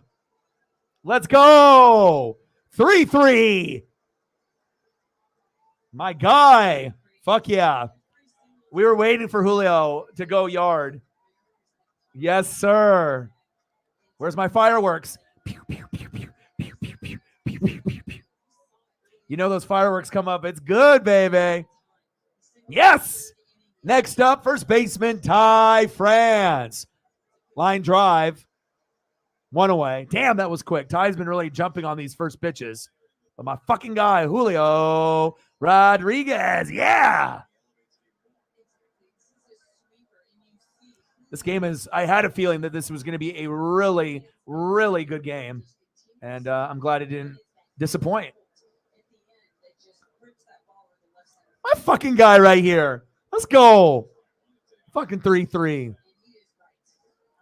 Wouldn't surprise me if he wins the home run derby this year either. Ooh, big trade. Well, it's not going to be for the number 1 pick with the Blackhawks. That's for damn sure. We already know who's going there. Big swing and a miss for Teoscar. 0-2 count. Come on, Teo.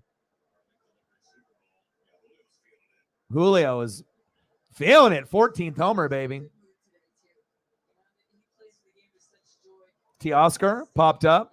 258 average in 2023. 14 homers and 43 ribbies. And honestly, the first 50 games, Jared Kelenic was the MVP and the best player on the team. The last 15 games, it's probably been Teoscar and Julio. So it's just nice to be able to see some of the guys starting to heat up. Big swing and a miss. Got him. Hernandez strikes at. Next up, left fielder Jared Kelenic. Let's go, baby.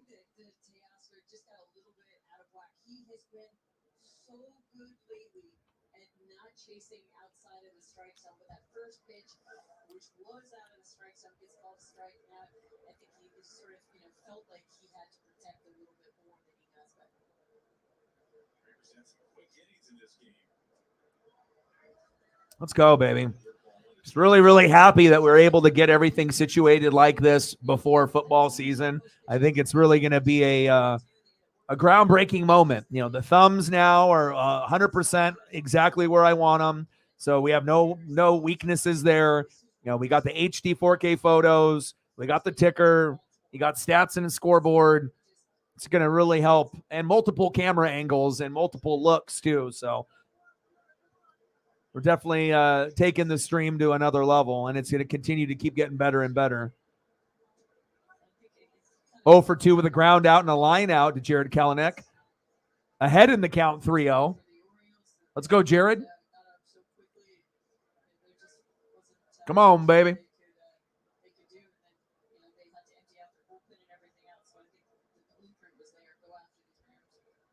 3-0 pitch from Kramer. Walked him. Yeah, baby.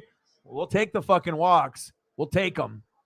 Next up for the Mariners, third baseman, Eugenio Suarez. Let's go.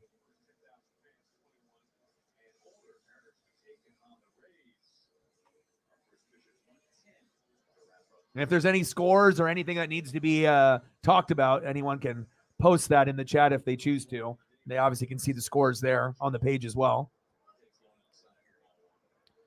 All right, come on, Gino.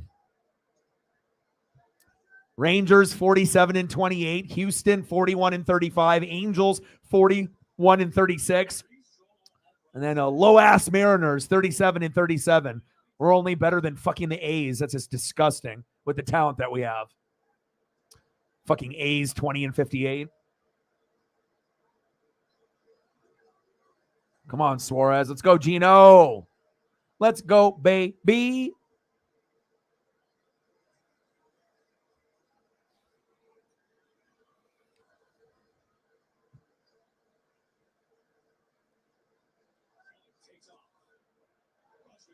Safe. Jared steals second. Hell yeah. Oh, baby.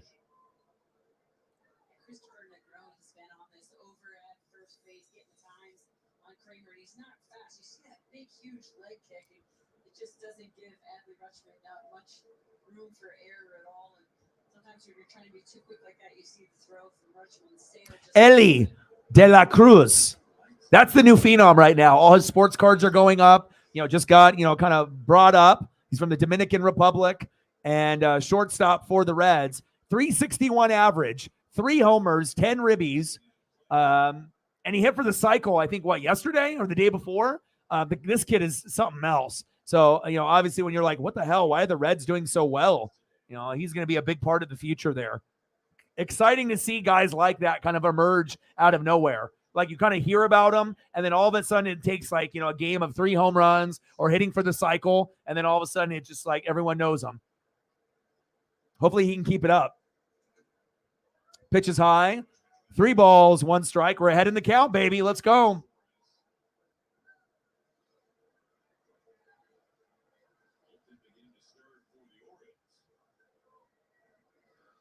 Kramer still on the mound, 75 pitches in. 3-1 pitch to Suarez. Right down the middle for a strike. 3-2 count. Count is full. Top of the 6th.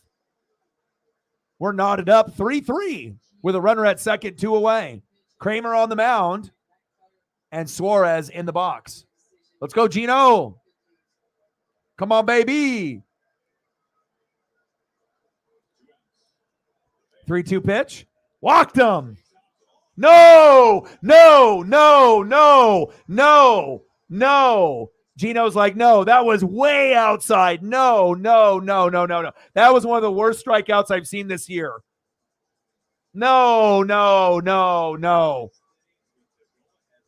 He called it late, too. What a bitch. There's no way that was a strike. They showed the strike zone, and it was way outside. Come on. Motherfucker. I hate these umps, but I know at some point we're going to end up having robots, or they're just going to have a screen behind the batter, and it'll say strike or ball. But Jesus. I get it. Some strike zones are bigger for pitchers But I mean, when you see the box, and you got to think that every ump's box will be slightly bigger or smaller, but they kind of have that area, that space. But when there's like one or two or three baseballs over to the right or the left or up or below, come on, man. If it's on the line or slightly over, I get it, but that was fucking ridiculous. Get the fuck out of here. This game is fucking crucial, too. Motherfucker. Jesus. All right, let's go to the bottom of the sixth with that bullshit call. Leading off for the Orioles in the bottom of the sixth inning, 0 for 2 with a K, left fielder Austin Hayes. Batting second, 1 for 2 with a run, shortstop Gunnar Henderson. I see you with your little Bo Jackson pose. Looking good. And batting third, the former Yankee, 0 for 2, right fielder Aaron Hicks. Let's go. I wish we could, I don't want to take time away from the flow of the game, but sometimes, like, you would hope that, like, bad calls can be reviewed, but then the game would slow down because these umps do it all the time. I mean, on average, I usually see 4 to 8 bad calls a game. Sometimes you'll see 10 or 12, like you'll get 6 or 7 for your team and maybe 5 or 6 for the other team. So, golly. I mean, I don't get upset too often, but there's no way. Okay, so they have the plate, and then they have the 2 boxes on the left and the right. And then you can see there's about 2, 3, 4 inches before that box on the right and the box on the left and home plate. And if it's closer to touching the fucking box than it is the home plate, how the hell is that a strike? Stupid. We needed that too. That would have started a little bit of a run. I bet we would have been able to get at least a 4 if that, because we already had a guy that got walked. That would have been another. Yeah, we could have hit into a double play or a force out at second, but that could have been something there. Unfortunate. God damn it. Hayes in the building. Chopper to third. Gino got him. 1 away. We still got Brash on the mound.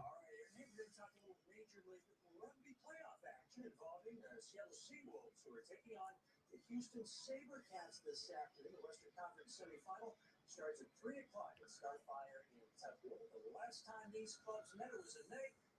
All right, next up, Gunnar Henderson. Now we got a pitching change.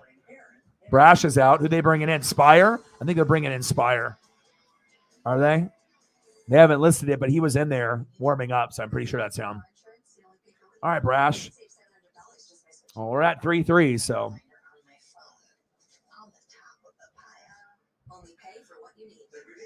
All right, I was going to go back to that NASCAR real quick. I always got to, if you're a fanatic of sports, I mean, like I said, I don't expect everyone to like NASCAR, baseball, NBA, or NHL.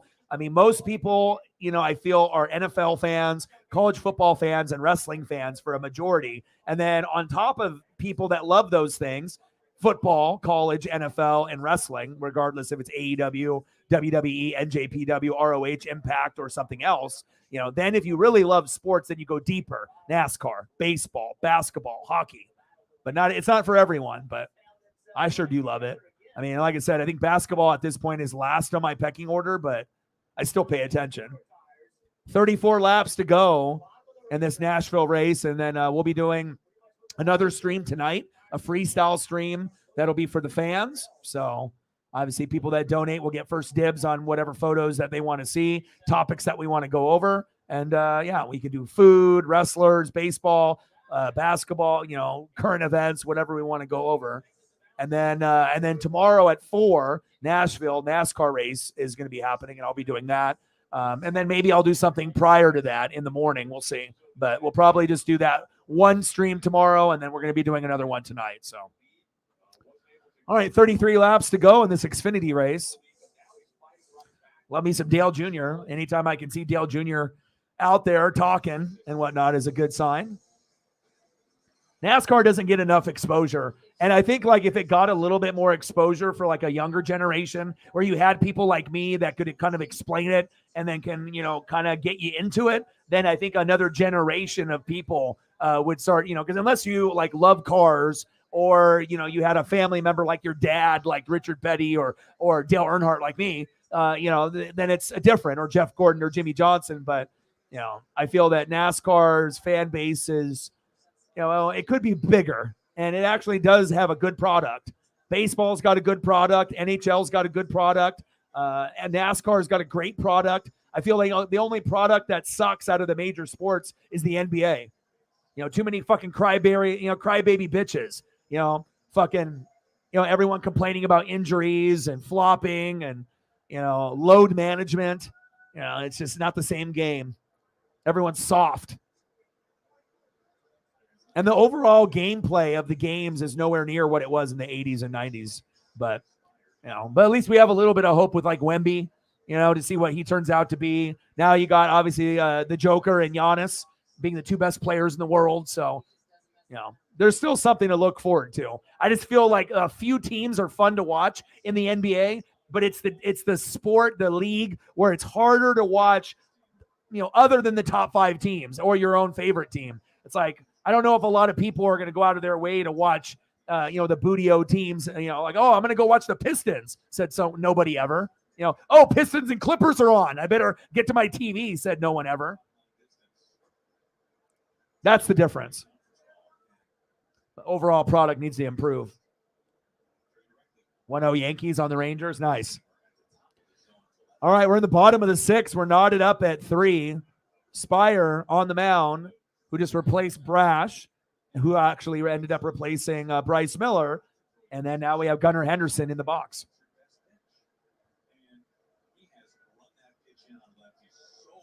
Come on, baby.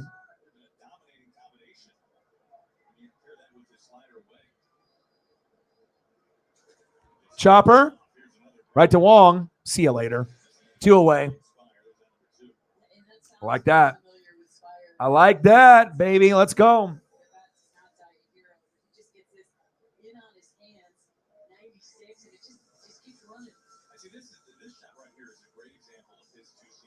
Let's go.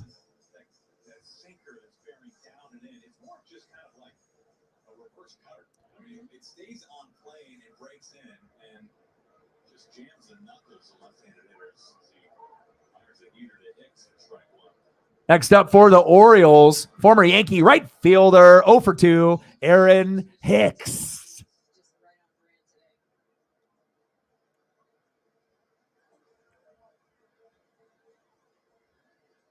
Yeah, the GOATs.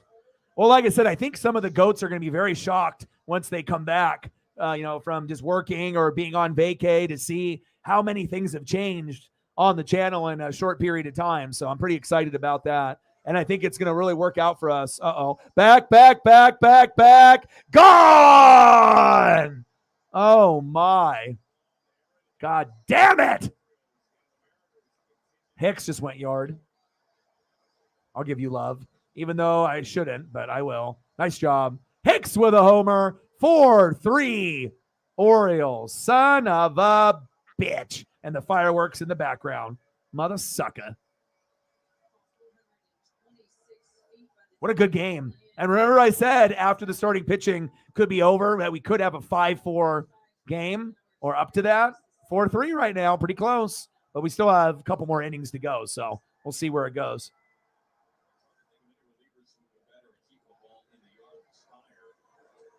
Yeah, and like I said, we've been getting a good international following. I, would hope that people on Twitter or people on YouTube that are watching in Japan and other places would comment and type if they could, and interact and whatnot. But sometimes people don't want to, they just want to watch.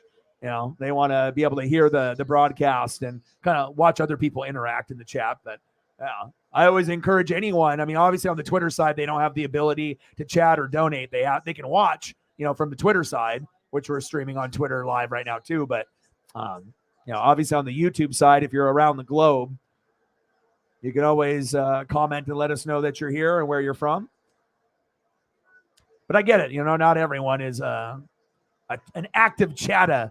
You definitely get the people that like to kind of, stand back in the distance. So bottom of the 6, Orioles 4, Mariners 3.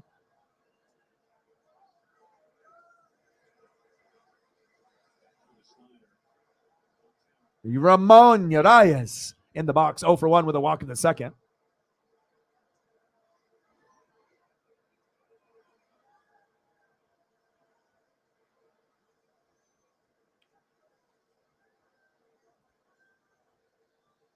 Three-two pitch.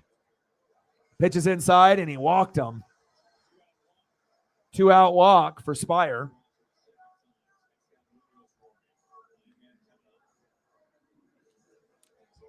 Andres Munoz, one of our best players on the team, is warming up. He throws 100 miles an hour, so once we get him in there, we should be able to shut shit down for a little bit.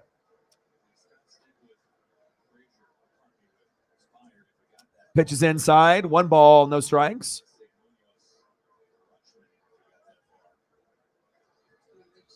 Next up for the Orioles, the former Mariner from last year, 2 for 2 with a run and an RBI against his former team, Adam Frazier.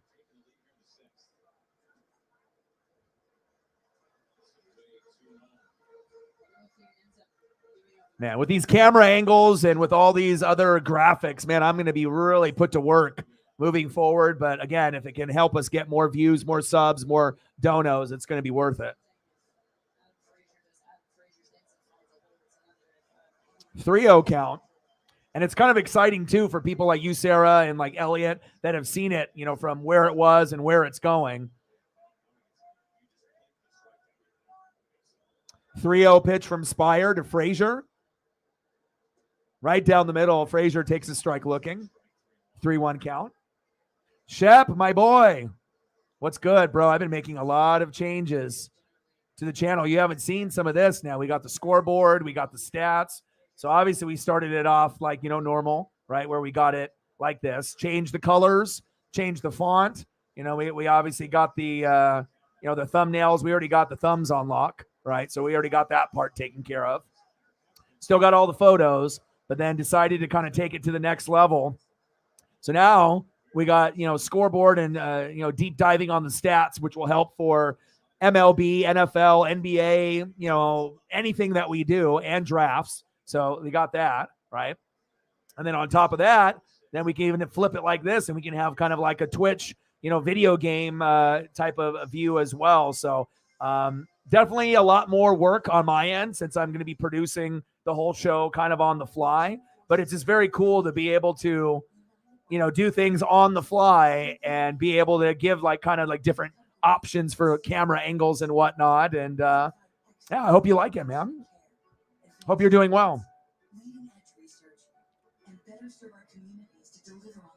Yeah, for real, dude. You know, I got to be able to do the colors that are, you know, I usually did yellow for like crime tape, you know, for like, you know, down below on the ticker and whatnot. But I was like, sometimes I'm going to, you know, do like tropical backgrounds. We're doing more like freestyle streams now too. So far, they're not getting the views that I would want, you know, yet, because I've just done 2 of them. But freestyle streams will always be for the fans, and they control everything. And, you know, based off the topics and the photos that we do, people that donate will get first dibs. But I want to get back into talking NFL and wrestling and showing photos and going over the upcoming season and the pay-per-views, AEW, WWE, and NFL and college football, or anything in between. NASCAR races tomorrow, so we'll do that. But we're going to do another stream tonight, probably around 6 or 7 p.m. And we'll do a freestyle stream for an hour to 3 hours. And it's just nice because I get it. You know, if you're not into NASCAR or baseball or NBA, college hoops, or NHL, after football season's over and with wrestling, if those aren't for you, I don't want those people to feel like they can't come here. You know what I mean? Because I get it. If I do baseball games 7 days in a row and you don't like baseball, unless you really love me or the people in the chat, some people aren't going to show up. So I want to make sure that we're doing a couple baseball games a week, not a lot. We'll do NASCAR on Sunday. We'll do a bunch of freestyle streams in between. And then once we get news like Dalvin Cook or DeAndre Hopkins signing, we can do that. And so, but we're definitely taking the channel to the next level. And like I said, the thumbs are on point. We, you know, that was the one thing that I really wanted to improve on, and we're already good to go there. Now it's just being able to, you know, I want to be able to use my custom scoreboard, you know, with Johnny at some point, but I probably would have to do a different streaming platform to do that. But in the time being, I mean, we got plenty of other options that are still going to end up working because the Johnny's scoreboard is built like with 50 pieces. So it's not just like one layer, like a pop-up layer on the top and it's all there. The way that scoreboards work for those high-end scoreboards you see from your favorite streamers, it's like piece by piece. So depending on if you're using OBS or another program, it's like the left side, the right side. All right. Okay. And then the scoreboard area. Okay. And layer that. And then the team logos, layer those. And then the possession, light it up on this side or this side. And then you have to edit the score. So it's like people don't realize it's like 30 pieces. It's not just one piece that you just, click one button and it's all up there. It don't work like that. So a lot of people don't get that. But I am really liking the way that things are progressing. We've been getting good feedback from everybody. And I think this is going to be the time now where the channel will take an uptick with subs, views, and donos and for the rest of 2023 and beyond. So you know it, brother.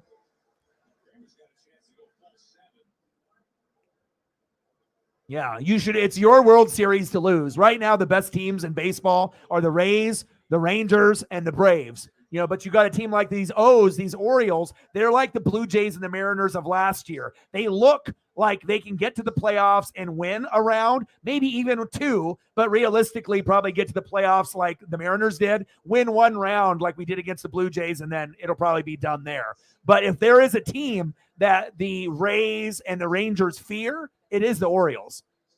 Hell, this Kramer pitcher that they had in, Shep, he's got an ERA of almost 5 going into the game. His record is 8-3. When's the last time you seen a fucking pitcher with an ERA of almost 5 and his record is 8-3? I thought this shit was an error. I was like, what?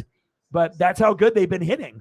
So, and we already know that the Astros and the Yankees will make their little run, but it's definitely American League's got the better teams. National League's got the Braves, the Dodgers, the Diamondbacks, and there might be some sleeper team like the Phillies there last year, but it's pretty much the Braves World Series to lose. Because if they get to the World Series and play the Rays or the Rangers, I mean, you would think the experience from the Braves will prevail them to the championship, or you would think so. Rushman, 2 away.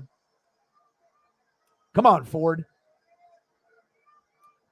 Quick outs by Big Dumper Cal Raleigh and Mike Ford. 2 away. On deck, second baseman Colton Wong.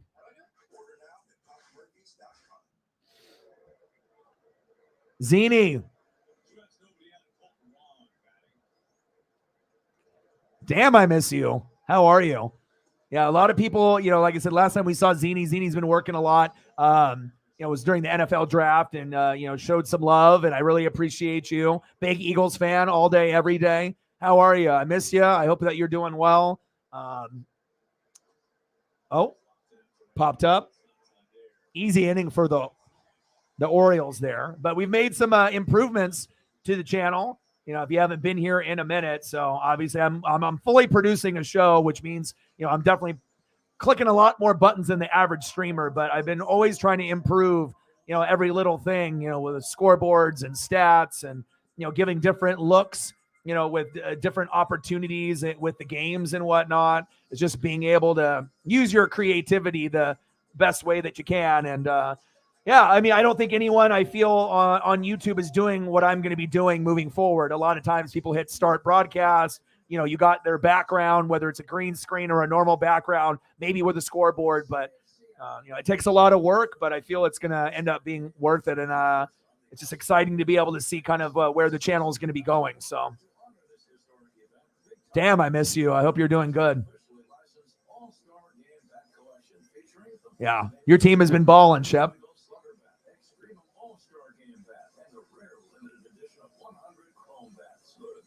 Oh, really? Well, you already know Tampa's trying to tank, so we're not going to be competitive. We're going to be one of the worst 3 teams in the NFL because we're tanking on purpose to get Caleb Williams or Drake May, or if we can't get them, then maybe Michael Penix Jr. or someone else. But, I mean, obviously, if, the way the roster is shaped, we're going to be terrible. So, it's like when you have Kyle Trask, that was backing up Brady from Florida, second round pick, probably drafted him too high. Then you brought in the former Rams quarterbacks in Wolford and Baker Mayfield. We're not going to win games. We're trying to lose on purpose without saying we're losing on purpose. But if I can take one shitty year and then I can get Drake May from North Carolina, who could be like the future pocket quarterback, or Caleb Williams, who could be kind of a Mahomes-ish kind of player, not as good as Mahomes, but a Mahomes kind of slashed in with, I'm trying to think, because like Caleb can run too. He's got his skill set is a little bit of both of running and throwing, but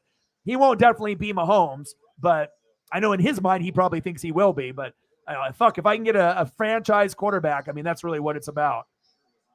That's awesome. You guys are going to win by like $1 billion. I bet. I think last time I talked to you, you said you were doing that too. $30. Let's get to a hundo.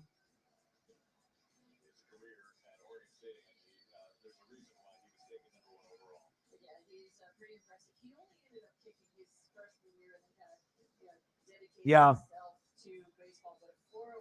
Yeah. So for me, like I said, I'm going to try to mix things up a little bit. I'm going to be doing more freestyle streams, so that way we can talk about anything. Because I get it. When we're not in football season, it's football and wrestling, right? That's a majority of the backbone of this channel. But I tried being able to, do baseball and NASCAR and NHL and NBA and college hoops. But I know not everyone likes those things. So I want to make sure that we can bring some of the OGs back. And I still think that regardless of what we do, with this particular, format moving forward, things are going to get much, much better for us moving forward, I feel, just with all the different options that I'm going to be putting in. You got your little Twitch camera, your video game camera. We got our standard camera, right?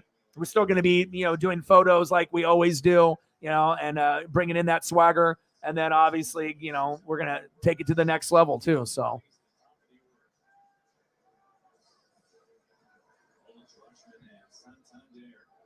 Oh, nice.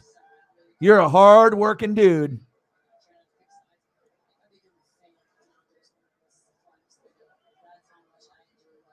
Nice. Send me pictures when you go down there.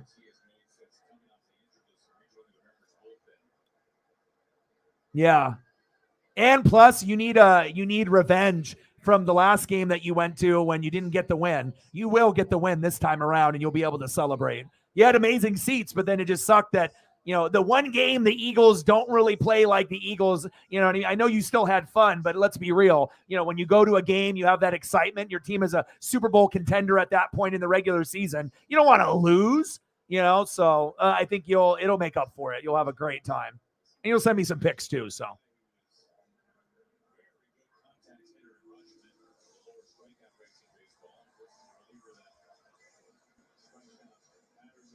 Let them know.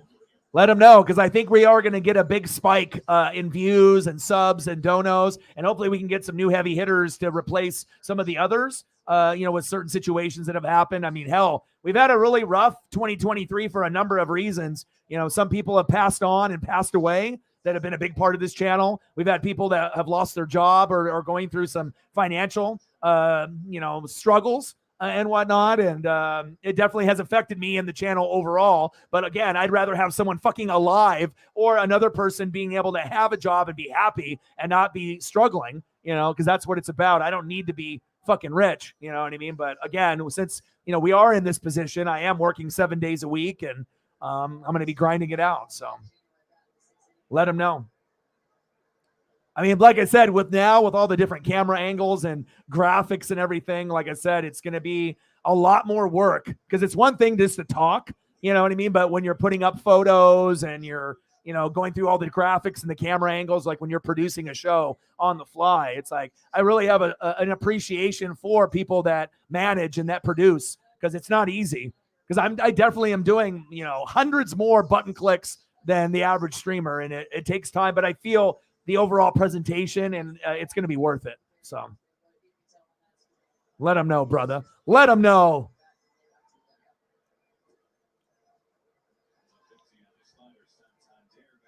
I appreciate that. And it's cool to be able to see where the channel was. If you've been riding or dying with me since I started the channel back in the day. I mean, this is my 11th year, 7th year on YouTube.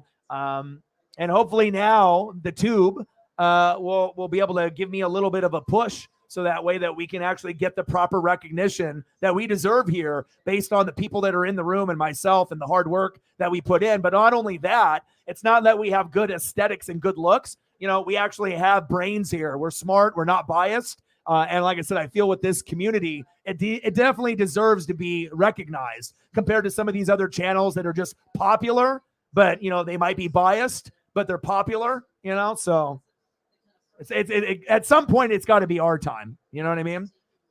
It's like, remember when I got the wrongful suspension, and then it made me learn how to do those thumbs, you know what I mean? Because I couldn't afford to pay 20 to 35 for a thumb that was high end because it's too much. You know what I'm saying? Like, so now, to be able to know all the skill set to be able to make everything my way with my flavor, with my personality. The thumbs are always going to be 8, 9, or 10, and then just adding, little subtle details to everything. So, and you're right. Everything kind of happens for a reason, right? And we don't need that many subs to get to fucking 20,000. I've already hit 20,000 twice. But again, YouTube is fickle. People are fickle, and I get it, but hopefully we can get to that number sooner than later, and then we can take off. Because hell, everyone knows, I fucking deserve it, man. Like, I feel I'm the most slept on YouTuber on planet Earth based off sports and wrestling. Because, I mean, if you got big shows and big companies that are watching me, but I'm not really getting the proper love or support, compared to these other channels, Good Morning Football wants to steal my material, and Peter Schrager and EA Sports and Madden are watching, and they're stealing my catchphrases and putting it in the fucking video game. Like, it's an honor, but it'd be nice for them to actually give me a recognition or, pay me for recognition, But I guess it's a lot easier just stealing content and going on YouTube, right? That's what a lot of these people do. I appreciate that.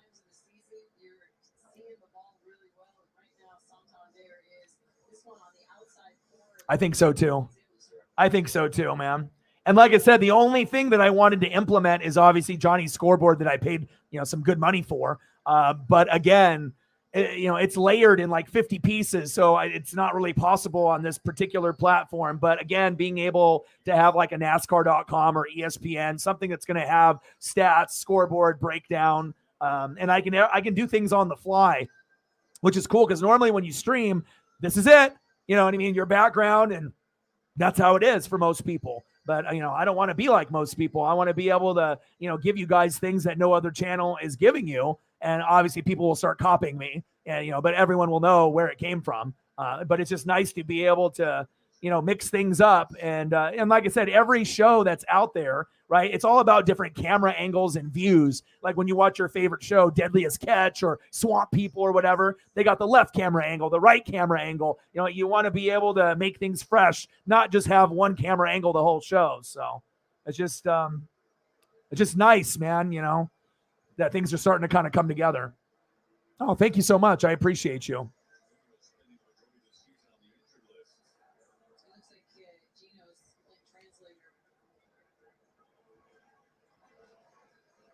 Oh, it is. Thank you. $10 holla from my girl Zini. Yeah, 2017.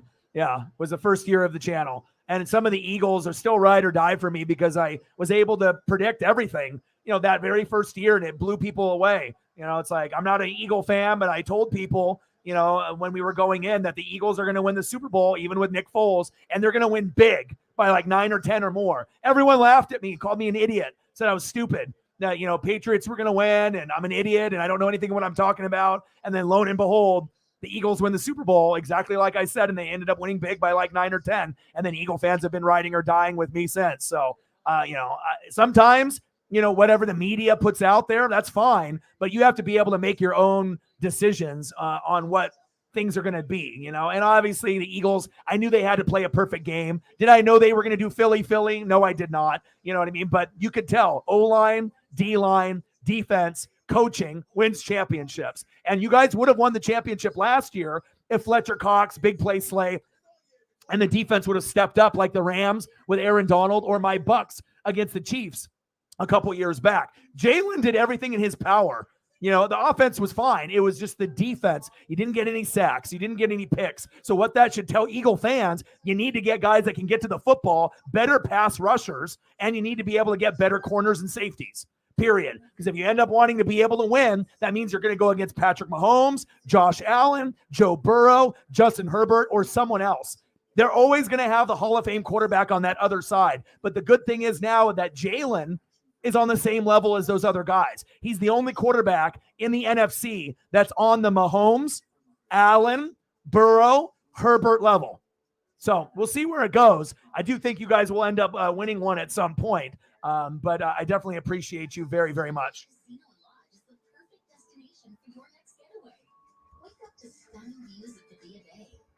Casino floor for exciting slots and table games.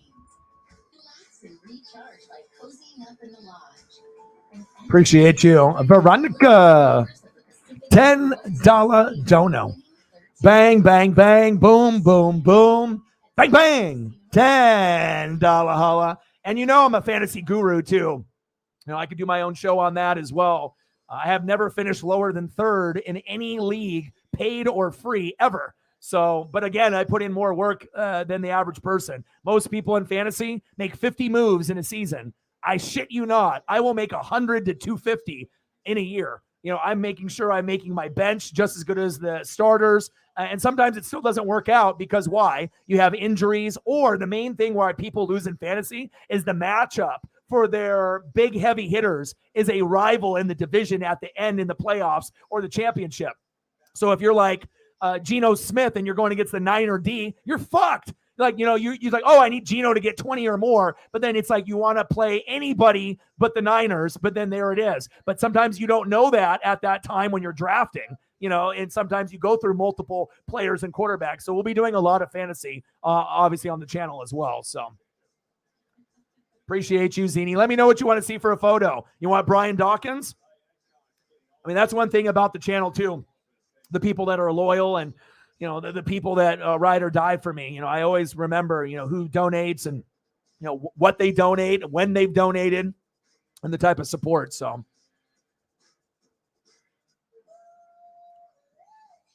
Yeah, I did. But we didn't even get a true winner. You know what I mean? Because again, like I said, I had to stand up, not only for you, but for just anybody. But if you end up having Burrow, Joe Mixon, and T. Higgins, and then we had the DeMar Hamlin situation, and it's in the playoffs, and then it doesn't get made up, and it's best of 2 weeks. And then we had Jake thinking he was the champion. Anyone that thinks that that's a champion is bullshit. Because, if the same thing happened to him, do you think that he would have been happy? He wouldn't have been like, this is not fair, So we didn't have a winner in our league last year, based off that particular scenario.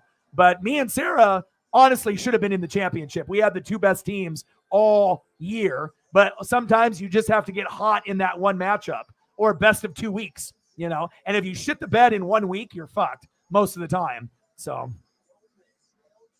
0.5, my God. And you know how hard I work, you know what I mean? Like, I feel like there's a lot of people that give fantasy advice, but they're not really worth being paid for their advice. But I feel that I am one of the very few that, if someone were to donate based off my information, it would be worth it. So I have a good track record. How much did you do in your paid league? What was it? $20, $50, $100 buy-in? Because a lot of times if you end up doing like the $100 one or more, first place is usually like $600 to $800. Second place, like $200 to $300. And then third place, you get your money back, like $100, $150. That's usually how most of them are, depending on how much you're putting in. Bottom of the seventh, Orioles 4, Mariners 3. Oh, Julio! Yeah! Woo! Julio robs a home run. No fly zone, baby. Oh, baby. He did a Ken Griffey Jr. Woo! Let's go. Julio with the robbing of the home run. My guy. Let's go. That was gone, too. Nice job. Yeah, you did. You're smart. And like I said, it proves to people you don't have to be just a female to be good at fantasy. The more you read and the more you know, or if you have good sources or people like me that can help you, and give you like that ringer, and give you that extra info. Because, I mean, there's not going to be anyone on planet Earth that's going to go deeper on like mid-level guys or lower name guys than me. Because that's how you sometimes win, is finding those sleeper, players before everyone else. Burrow and Chase, yes. I know. I can't believe you did win on the very, very last play of the game. I remember. $40. Let's get to a hundo. 60 to go. $100 buy-in. Nice. That's what I figured. That's pretty standard for most fantasy. So, yeah, you were. Do you now? The cool thing is do you remember what the play was to be able to get it? Do you remember? Because I do. Because you had to end up getting a key catch to get the yardage to be able to get there. Ooh, Ozuna with a homer. Nice. Heck yeah. All right, we have a pitching change.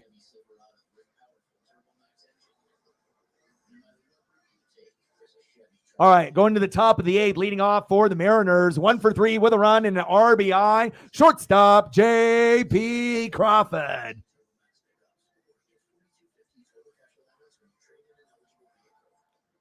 Batting second for the Mariners, robbing that home run, center fielder, Julio Rodriguez. And batting third, first baseman, Ty France. Let's go.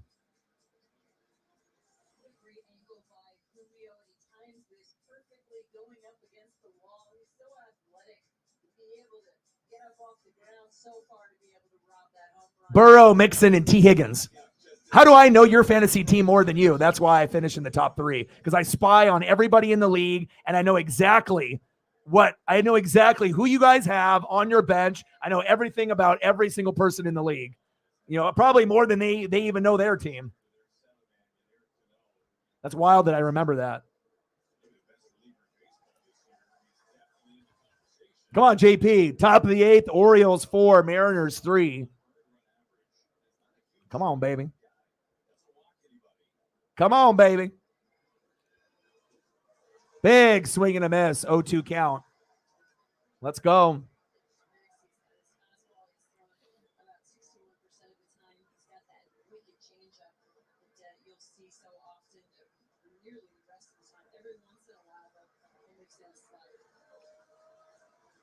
Cano on the mound, Crawford in the box. Solo home run in the 3rd for JP, 1 for 3 today. 1-2 count.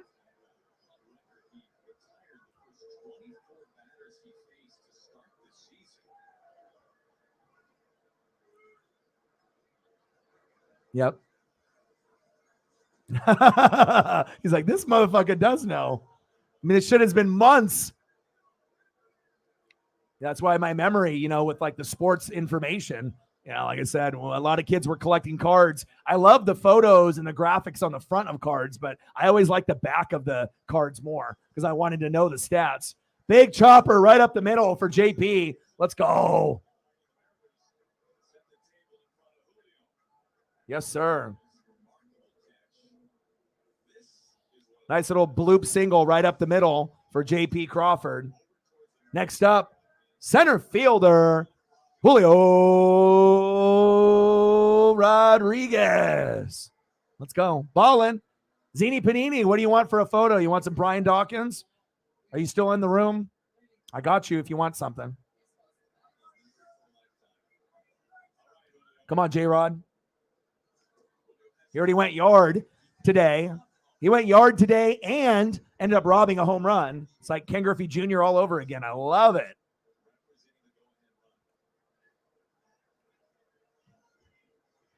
Yeah. Well, hopefully we don't have a Jake issue again. You know what I mean? Like,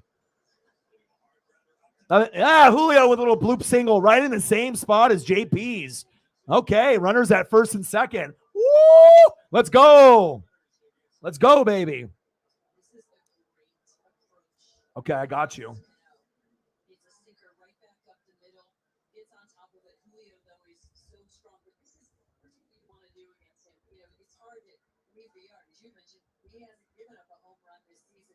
Weapon X.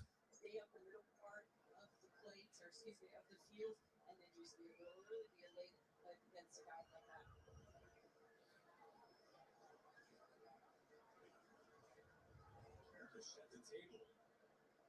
Not much more contact this year against Cano. Nobody out 2 on. France at the plate. He takes outside.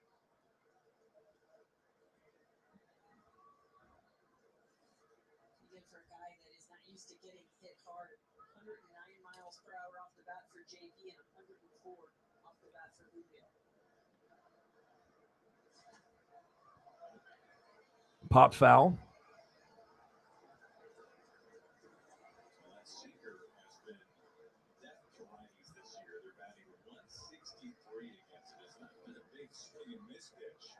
When they put it in play, nothing's happened. It's the changeup that's been the whiff pitch, even to righties. Top of the 8th, Orioles 4, Mariners 3. Runners at first and second, JP and Julio. France, little dribbler towards first. 1 away. Runners advance to second and third. I appreciate you very, very much. It's not the sexiest at bat for Ty France. I know he wants to do more in that situation with a runner in scoring. Appreciate your support. You're always helping me and supporting me no matter what. Got a nice connection. Appreciate you. Just trying to support each other through tough times. You know, not everything is going to be perfect in our lives, and it's always good to be able to lean on people that, you know, that actually genuinely care about your well-being. So appreciate you.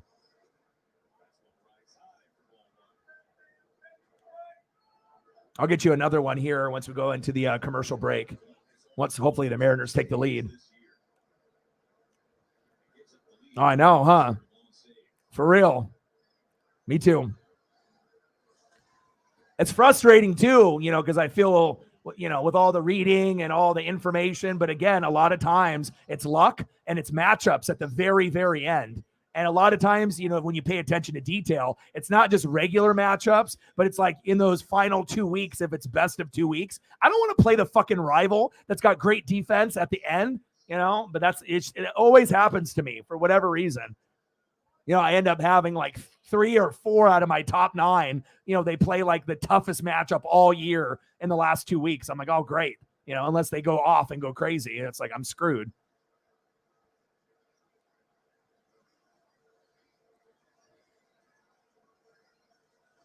Oh, yeah, I need to watch it. I appreciate you. Much love.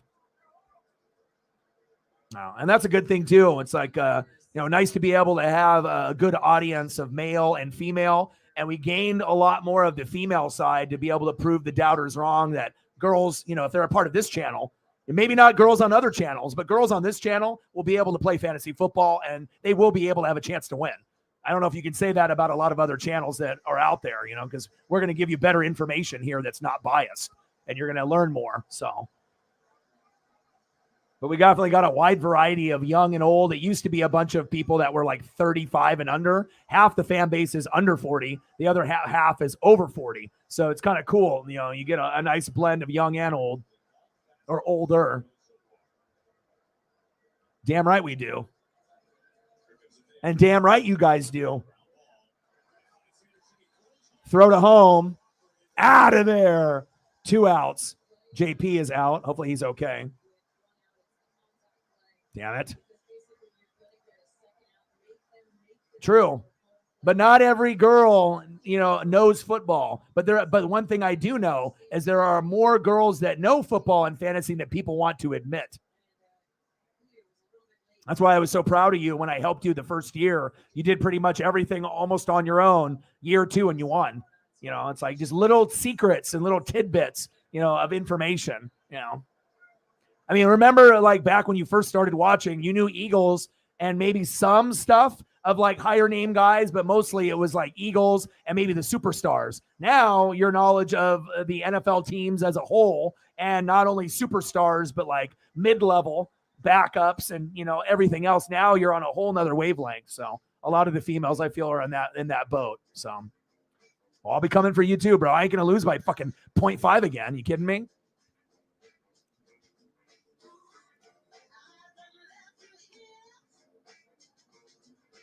Yeah, I did watch that. I saw the LSU walk-off homer right when I flipped the channel and whatnot. I assume Florida will be favored. LSU will be an underdog, but I could see it going either way.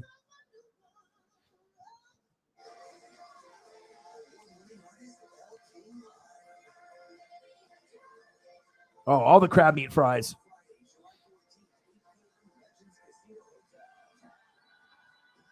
Yeah, I always can find guys on the wire and I find stat guys, but also too, remember when we were talking, early on and I told you if you want to win in fantasy, right, one secret is rookies. Even though it doesn't sound like a secret, but a lot of people are afraid to take a rookie because they might suck. But if you end up taking the right rookie, right, or two, it could end up panning out for you. Like didn't you have like in the second year where you won, we got Justin Jefferson and DK Metcalf. Like you got both of them on there, and you didn't really know what you were getting, and then all of a sudden they just started like blowing up, and then you had Tyreek Hill on the team also. You had like 4 or 5 receivers that were just like incredible. So it's like your flex was already taken care of all year, but you didn't know DK and Justin Jefferson were going to be DK and Justin Jefferson, but it worked out. So.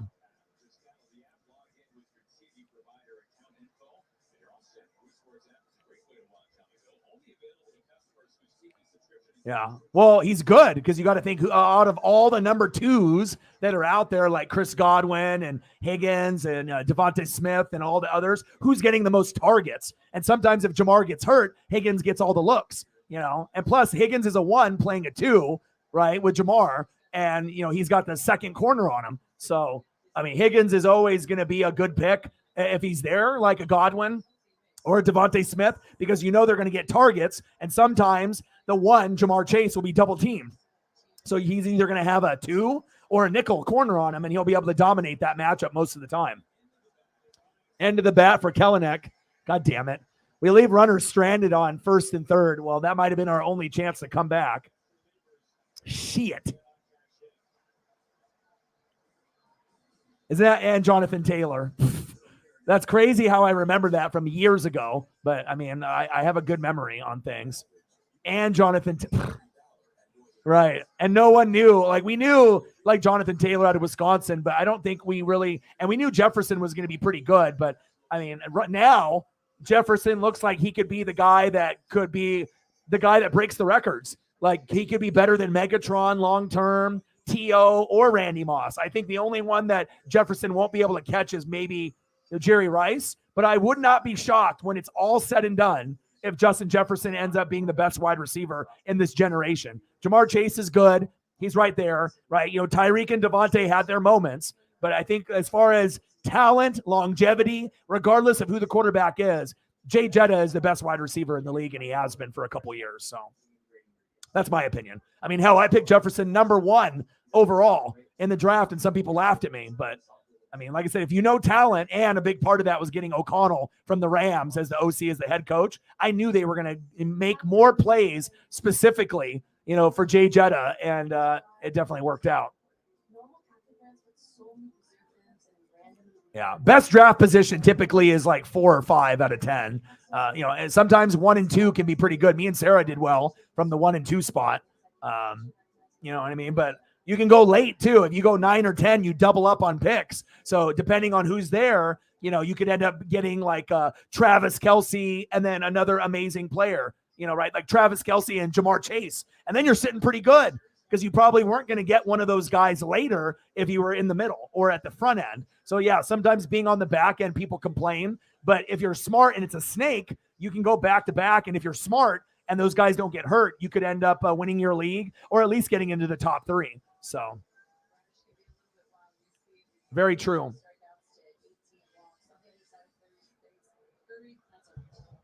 All right.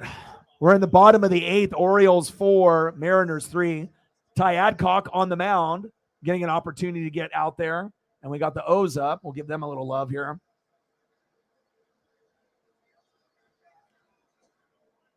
Next up for the Orioles, 0 for 3 with a K, left fielder Austin Hayes. Batting second this inning, looking like Bo Jackson. Shortstop Gunnar Henderson. And batting third this inning, the former Yankee right fielder Aaron Hicks. Yo, boy, I got you.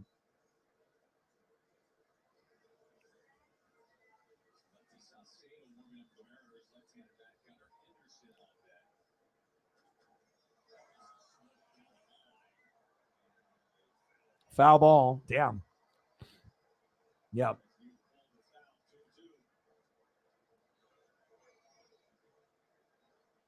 Yeah, the league will be good, and I'll end up doing a video, and we'll decide, how many spots will be open. Some of them are already taken and whatnot, and then we'll have a couple open spots. We'll do the same type of 10 man or woman league, and I like to have at least a female or two in the league. I'm not going to have it where it's all dudes.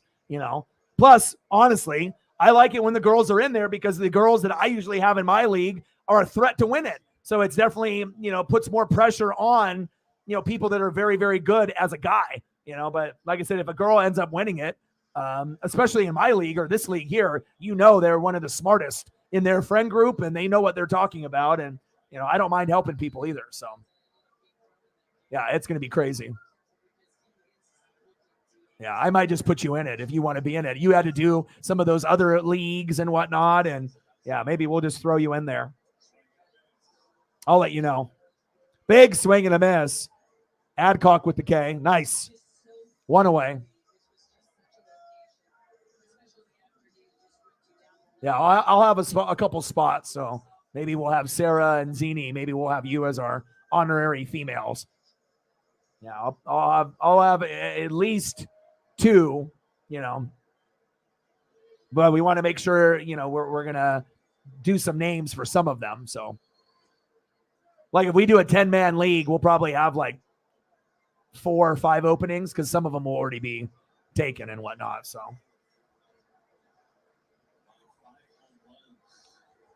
oh yeah, shit, Sarah and me were like the two best almost all year. She was even better than me at one point, and I was chasing her. But then I got to a point where I caught up, and then I was the number 1 team or number 2. Like we were just back and forth. But then you had like Jake and Shep and a few others that were kind of creeping behind. But for the longest time, and we didn't lose that many games last year. It's like in fantasy, you're trying to, go undefeated or just lose like 1 or 2. I think like really the only big one that the only one that I really lost was the bye week where I had 4 out of my 9, obviously that were on a bye or something happened, injuries or whatnot. So, and even if I have a really good bench, I mean, if you got 4 or 5 heavy hitters that can put up, 15 to 30, it's hard to replace that unless you have really, really good pieces and easy matchups on the bench. So, yeah. And then what's mind like blowing and what's just like popped up 2 away is when you lose by a point or less. Those are the when you win them, it feels good. But when you lose, like everyone else is a blowout, 20 to 100 point win. And then here's our matchup and I lose by 0.5. You got to be shitting me. Then I got to like hope there's an adjustment on the stats and it was wrong or something. But yeah, those are the ones that feel the best and hurt the most. Yeah, but didn't you lose by 0.5 the year before in another league? So it was almost karma where you lost like one of your matchups by 0.5 or lost your game in the playoffs by 0.5 or a point or less. So yeah, maybe that was karma going into your favor.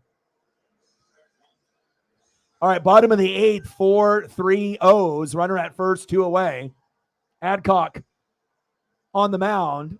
Urias in the box.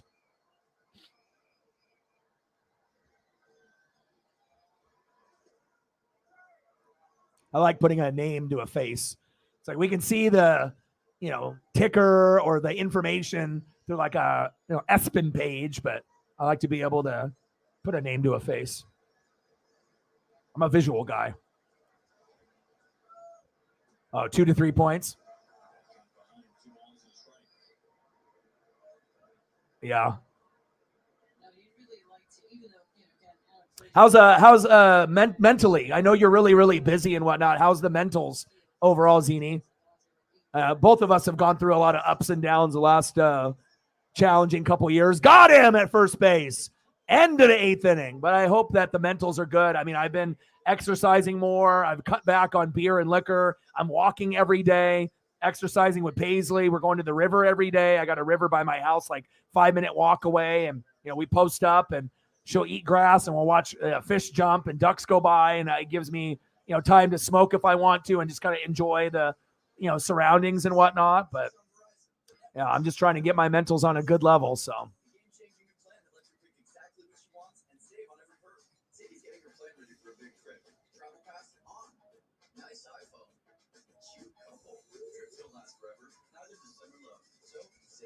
Shout out to all the people on Twitter and people that are in Japan or overseas that are watching.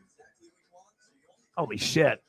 260 to 199. Nice. Yeah.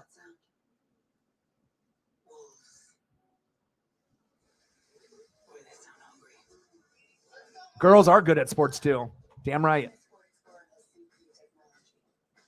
But it does show you, the more you read and the more film you watch, the more games you watch other than your own. Once you start actually, understanding the league and the rules and, the coaches and the OCs and the DCs and how, O-line and D-line really are the wheels, and the gas to the car. It's like if you don't end up having a good O-line or D-line, you don't got no gas. You ain't going nowhere. So you could have all these amazing pieces, Brady, Mike Evans, Godwin, but if your O-line stinks, they're not going to be able to get them the ball.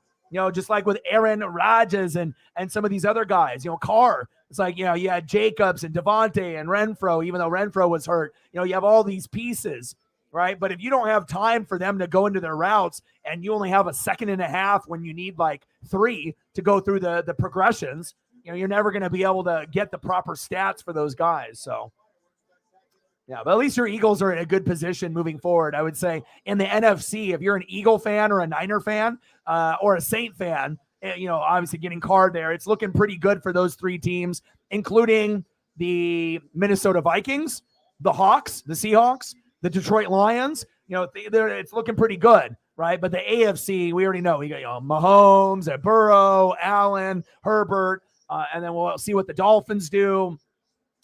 Obviously, the most overrated will probably be the Jets because with Rodgers, I do like Sauce Gardner and, Brees and a few of the other guys that they got, but their O-line stinks and their defense stinks. Damn, look at you, sexy mama. Yeah, I've lost quite a bit too. I think I've lost shit. I don't even know what I've lost. I think I've lost not as much as that, but I think I've lost 20 to 35, something like that. So good for you. Keep it up. That's awesome. I'm proud of you. And that's what it's about too. You definitely know, when you look at your championship caliber teams, it's O-line, D-line, defense, and coaching. It's not the quarterback, the running back, the wide receiver, or the tight end. That shit don't matter. You got to be able to get good protection up front, open up the holes for the running backs, and then you got to get to the quarterback. You got to get sacks and picks. And if you guys would have been able to do that, you would have won. But it shows you the MVP, last year's Super Bowl wasn't Mahomes. It was the Chiefs' offensive line because people thought that would have been the weakness of the Super Bowl, and it ended up being the strength. So that's, unfortunate for the Eagles, but sometimes you got to lose before you win. You got to crawl before you walk. And at least you got the best quarterback in the NFC moving forward. So, which even some people, Birdman, 951, and some people wanted to question me like I was an idiot, like Jalen wasn't it. I was like, listen, you can be an Eagle fan, but that doesn't mean that you know more than me. I was like, that's fine, but I told him, I was like, I watched him in high school. I watched him at Bama when he got replaced by Tua and they won the championship. I watched him at Oklahoma, and sometimes those intangibles, leadership, how you, obviously hold yourself to a certain standard, his father, his family, it's like, what did you think that the Eagles were going to beat the Bucs when that year we won the Super Bowl? You weren't going to win that game. And you didn't have a true number 1 receiver. These are the little things that certain people notice and other people don't. It's like, what did you think? Devontae Smith was going to be a 1 coming out winning the Heisman and that was going to be good enough? Hell no. He's a 2. But again, sometimes you can be a super fan of a team, but be oblivious of depth on the roster, like thinking things are going to be better than they are. Once you got A.J. Brown, a true 1, Devontae Smith fell back to a natural role of a 2, and then the Heisman hype wore off. He didn't have to put up as much pressure on himself, But again, not everyone sees football the same way as me. So.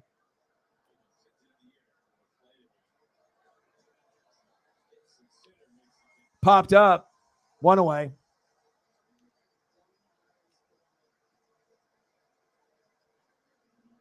Yeah. Well, it also, you never had a true number 1. You know what I mean? Like a lot of times people could say the same thing, until you get a true number 1, people don't really know how good you are. I'll give you another example. A lot of people want to talk shit about Justin Fields. We know he can run and break all the records, even more than Lamar. And he looks like he's a terrible thrower of the football, right? He can't throw. He's like going to Cole Kmet and, Allen Robinson's no longer there. You know what I mean? You're going to Mooney. But I'm telling you, if the Bears end up getting a true number one receiver like a DK Metcalf or an A.J. Brown, Fields' numbers will go up a lot. So, it's sometimes people just want to judge, but then you have to take a look and see, do they actually have a good wide receiving core? Do they have a leader, a top 10 receiver? And normally if you're a rookie QB, you want to have a top 10 receiver on your team. If you don't, you're not going to be able to take that next step, or a top 10 tight end. Absolutely he did. Yeah, but again, some people, are biased, whether they know it or not. It's cool to have love for your team and your players, but you got to be able to watch other teams in the division as well as other teams in other conferences to get a gauge. You just can't be, Eagles, and talking shit the whole year, and then all of a sudden, have the result that you had. So, and that's another thing too, I feel, with the Eagles and like with him and a few others, if you're extra and you're doing TikTok and you're doing all these things and you're talking shit 24/7 to try to gain popularity on TikTok or other platforms, and it's more about being famous rather than, maybe, loving the team. You're like, you're trying to get the fame instead of just, doing other things like working on the channel or whatnot. I feel if you talk shit too much, either in person or on video, that bad shit will end up happening. It's like karma. And I felt like a lot of the Eagles fans were kind of jumping the championship a little too early. We knew they were good, but it's always better to be a little humble. But again, as we know, the Eagles, the Saints, and the Cowboys have amazing fans, but they also have toxic fans too. And that's a big reason why a lot of these fans of those three teams, they don't interact with each other on Instagram or Twitter and fan pages because it's toxic. I understand. Top of the ninth, 2 outs, Mike Ford in the box.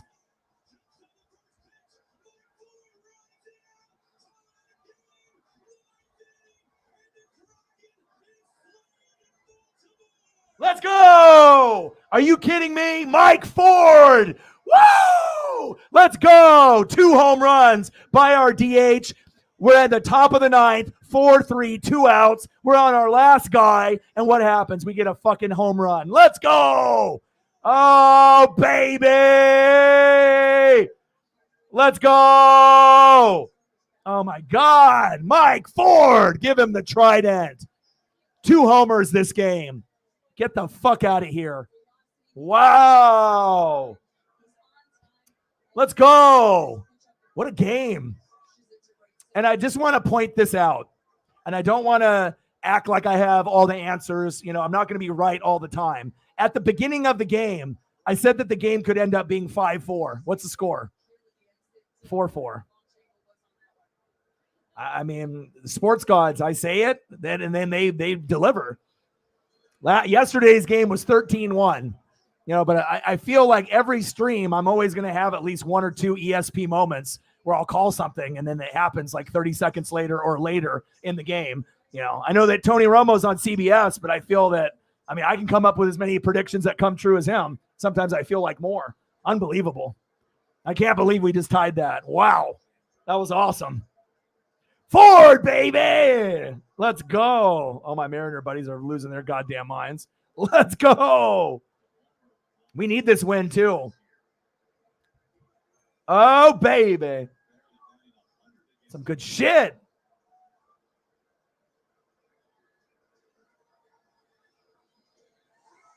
Colton Wong struck at.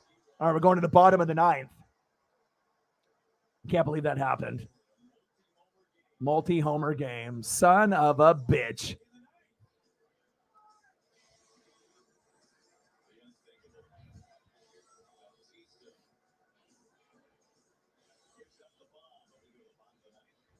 He's like, is it gone? Yes, it is. How about that second home run? Yep, that one's gone too. Let's go. What a good game. Oh, what a good game, baby. Marcos in the building. What's good, bro? Your boy's been upgrading the channel.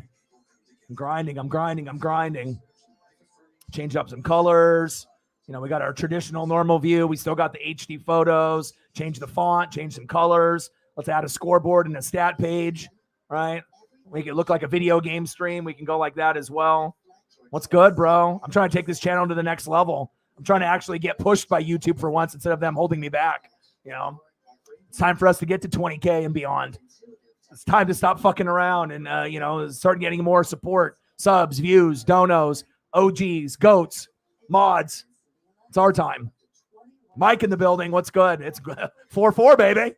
Incredible game. And like I said, I'm kind of the Mariners correspondent. There's not really a lot of people that do the Mariner coverage, so I feel a lot of people know me, you know, for that too. But we're gonna sprinkle in a few baseball games a week, NASCAR tomorrow, and we're gonna be doing a lot of freestyle streams. And then obviously once we get to football, it's gonna be super busy because we'll have NFL, college football, wrestling, WWE, AEW. Then, you know, obviously you'll have your basketball and your college basketball. You'll have hockey getting up, and then going into October for the baseball playoffs. But I'm doing well, man. I'm doing well. Marcos, what do you think about all the new improvements? You like them? It's pretty swaggy, dude. And I can keep coming up with, different types of camera angles on the fly and whatnot. It's like, you know, I knew like producing a show would be tough, you know what I mean? But it's like the amount of, button clicks and being able to do stuff. But I feel it's definitely worth it. It's, you know, good presentation for you guys. All right, we're going to the bottom of the ninth. We got to find a way to win this, or at least keep it moving. All right, leading off for the Orioles, 0 for 1 with 2 walks. Third baseman, Ramon Urias. Batting second, the former Mariner, second baseman, Adam Frazier. And batting third this inning, center fielder, Cedric Mullins. Let's go. And obviously, Marcos, you've seen the improvement on the thumbs. I finally figured it out. So there's no real excuse now. You know, there's no excuses. We got everything on tap now. Popped up. Ty France, Colton Wong, 1 away. There we go.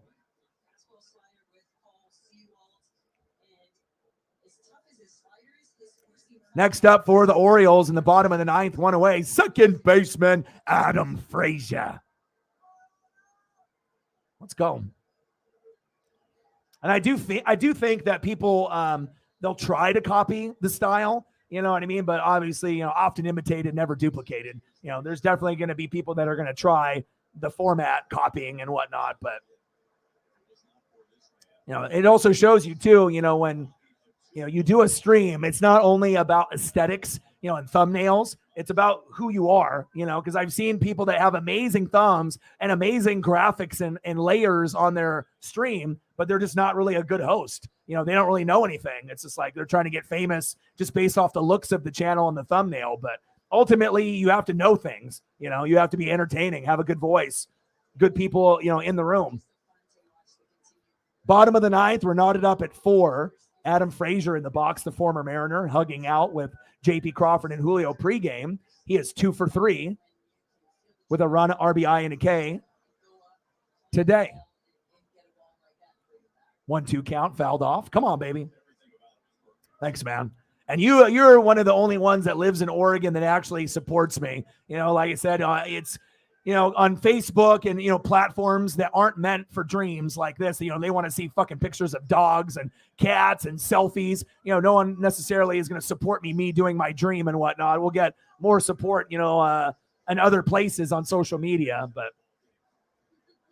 But you're an OG, man. You know, like I said, we've known each other for quite some time. You knew about the game plan of the channel and even before I started it. And to be able to see where it started, you know, in 2013, and then obviously seeing where we're at now, 11 years in, 7 years on YouTube, it feels good to be at this point, but we got a long ways to go. Popped up by Frazier. Souvenir for a fair there. Nice fan souvenir.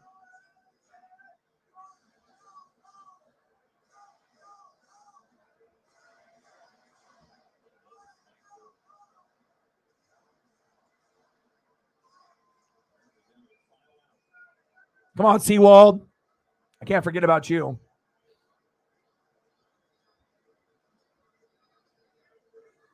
2-2 pitch. Outside. Full count. You think Scott Service liked that pitch?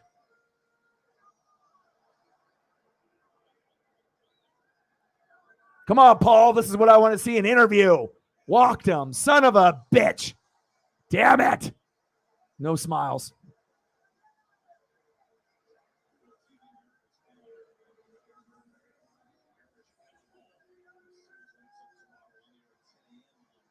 Fucking walked Frazier. All right, next up for the O's, center fielder, Cedric Mullins.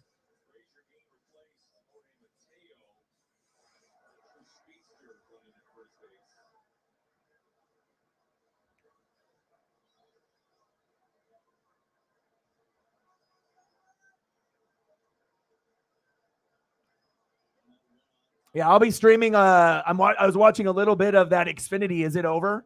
I imagine it's probably over. Let me click over real quick. I don't want to click over, but it says Chicago PD, so I assume that the race is over. But I was watching it earlier. But I am going to stream again later tonight, probably around 7. For like an hour to 3 hours. So, and then we'll do NASCAR Nashville tomorrow at 4. Around this time tomorrow, we'll do the NASCAR Nashville race for the NASCAR Cup. So if you want to come through a little bit later, I appreciate that. 1-1 count.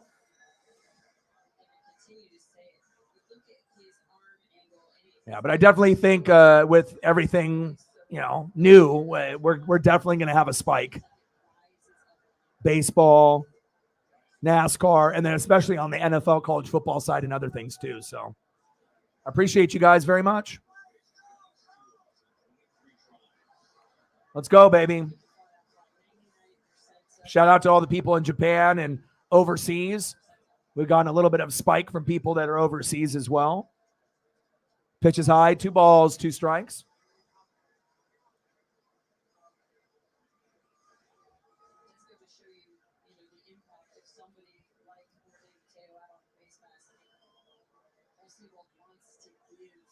Bottom of the 9th, we're knotted up at 4 with a home run by Mike Ford. Not 1, but 2 today.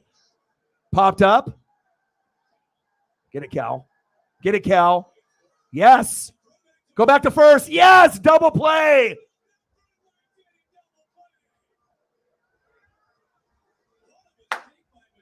Mateo, a fucking idiot. He already ran towards second on a pop-up. What a moron. And he didn't even turn around to look to see where the ball was, and he was on second. And by the time that he turned around, Cal already caught it. What a moron. I'll take that. We're winning this game now. If you can't run the bags the proper way at the end of the game, you don't deserve to win. Let's go. Extra innings, motherfucker. Let's win this. Oh, baby. Let's fucking go, baby. Yes, sir. Yes, sir. Let's go.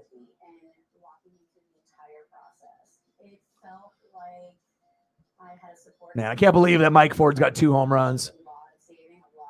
Mike, are you still in the building? Did you end up watching all of that NASCAR Xfinity? I watched about a half of it, and then obviously I got caught up in here. I need to go check up on my puppy here real quick, too.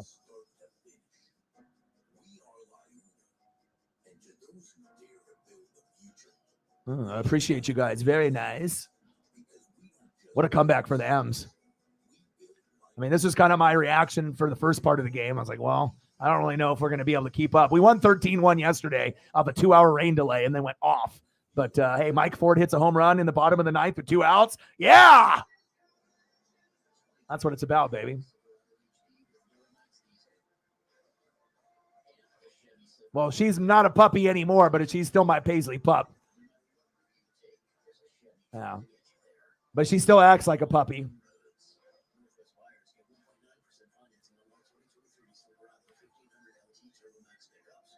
Nice. What kind of food did you order me?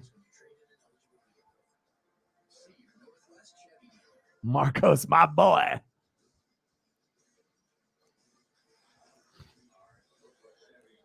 No, I can only handle her. Yeah, I seen the pictures that you sent me, based off the pup. I mean, Paisley's a 1.5, getting closer to 2. I can't believe that, she's getting like that, but she still, loves dad. Lick my face, kisses, snugs. Like sometimes she'll go to the bedroom and I'll be on the couch, reading or watching film or just up watching shows. And then, maybe I'll pass out, maybe I won't. And then she'll, in the middle of the night, if I'm like in the living room, she'll just, come by my face and, walk kind of close near me. And then she'll, woo, woo, woo. And then I'll look up and I'll like wake up or whatever. And I'll, and then she'll want to like crawl in, and kind of like curl in between my legs and just snug and whatnot. So, Paisley's everything for me. So it's just nice to be able to have, something like that for mental health and whatnot. So. All right, we're in the top of the 10th. We have a ghost runner at second, J.P. Crawford in the box. But hell, a lot of times, puppies and dogs and cats get treated better than humans. And, I definitely give Paisley all the love.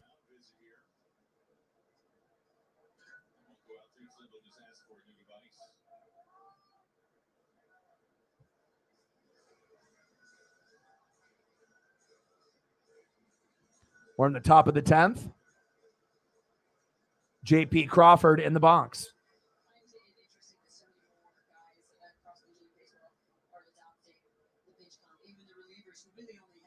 Come on, JP. First game back off the injury.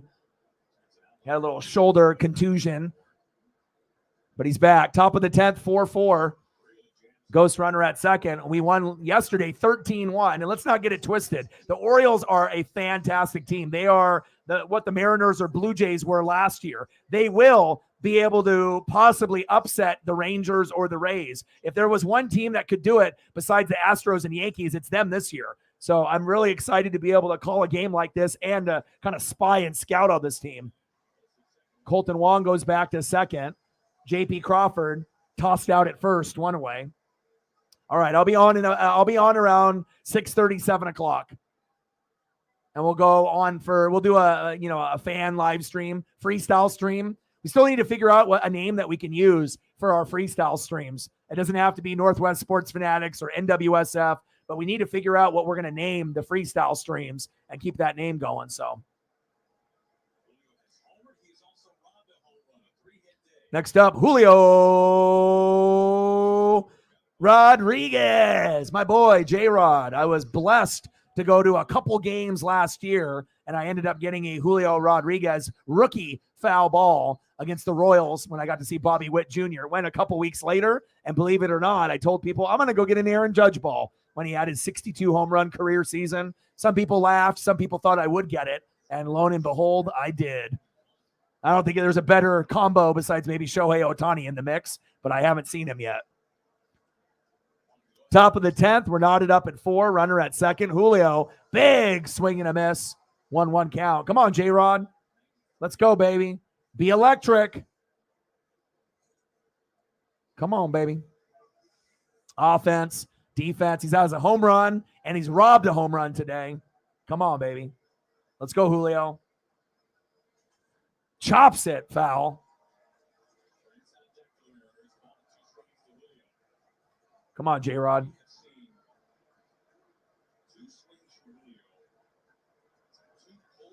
Come on, J-Rod. Come on, baby. I got to give you that icy photo. Let's go. Top of the 10th, runner at second. Ghost runner, Colton Wong, 1 out.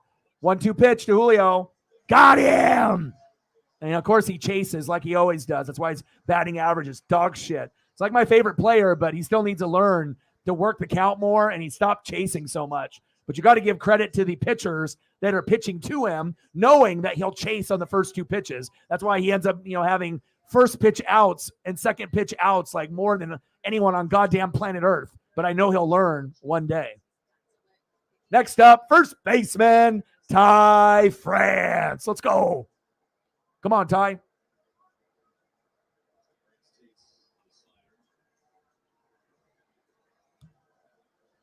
Ellie De La Cruz, that's the new phenom. Gets called up, starts playing great, goes for the fucking cycle. Then the Reds are on a huge win streak. But 7-4 now. Looks like Atlanta's going to end the streak. What was the streak at? 11? 12? 13? It was over 10. It's cool to see, man. It's like the longest streak they've had in years. Anytime you can have a win streak of 10 to 15 games and you haven't done it in 10, 20, 30, 40, 50 years, it's a good sign. The team's going in a good 12. There you go. Yeah. Good for them, but it looks like it's about to end to the best team in the National League, the Atlanta Braves.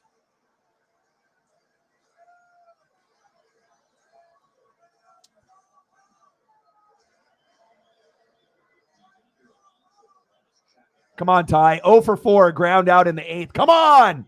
Let's go, Ty. Hit the All-Star game last year. Big swing and a miss. Got him. Nice job by the O's. They're a fun team. Like I said, I see a lot of similarities in them and the Blue Jays and Mariners from last year. They are the truth. I mean, hell, they're 45 and 29, so good for them. Son of a bitch. All right, we're going to the bottom of the 10th. Baseball is here, and Root Sports is bringing you everything Mariners all season long. Take your fandom to the next level with in-depth access and insights from all your favorite personalities. Heck, you may even have your mind blown a time or two.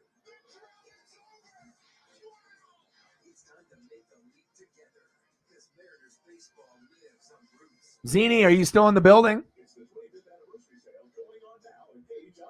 I don't know if Zini's still in the building. Hopefully she is. I was going to throw up another Brian Dawkins photo for her for the dono. Zini, Panini. My Panini, that's Zini.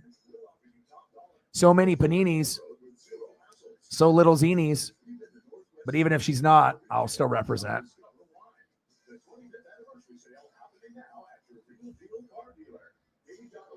I appreciate you.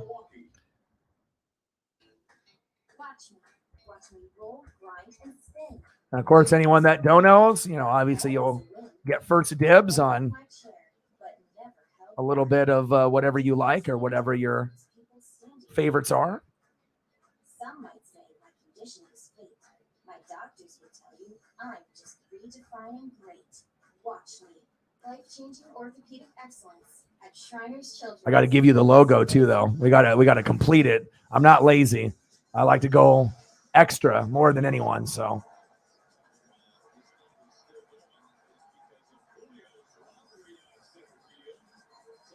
appreciate you, Zini.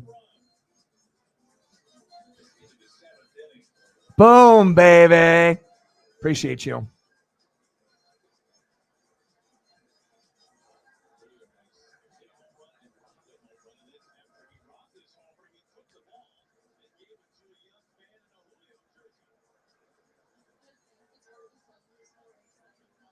Oh, wow.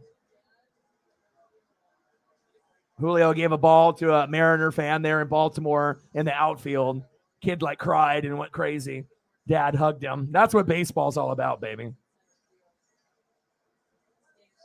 I got to get you a better logo. I got to get you a better one. The other one was too small and not up to the Northwest Sports Fanatic standard. Here.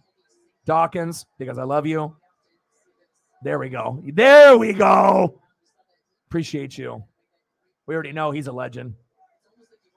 And you like safeties as much as me, which is kind of rare. You don't get a lot of men or women that are linebacker, safety kind of guys or girls. But, I mean, that's usually where I go, I like great defensive edge rushers and D tackles and corners. But I like guys that can decleat the fuck out of you. And, if you can run it back for a pick six, but like the Ed Reeds, the Troy Polamalu's, the Brian Dawkins, the John Lynch's, the Derek Brooks, we got a lot in common on that end.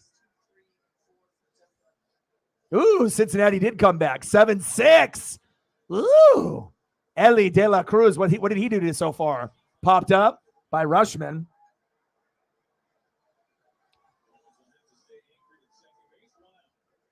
The former Oregon State Beavers struggling a little bit, but I don't mind.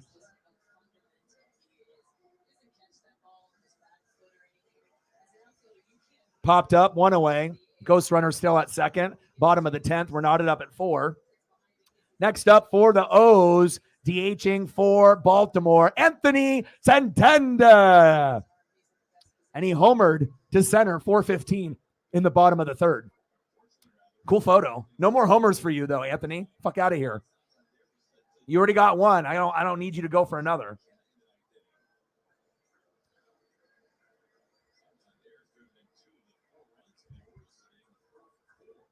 Come on, baby. Let's go. Let's go, baby.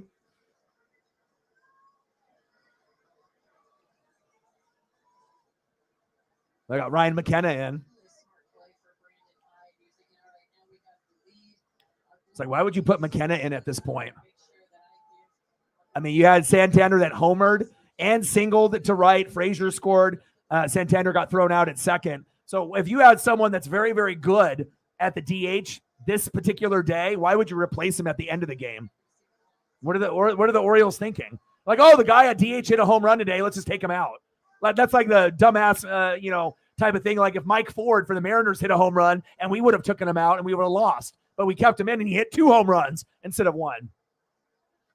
Come on, man. Well, it's good for us right here. Get him out. 2-1 pitch. McKenna.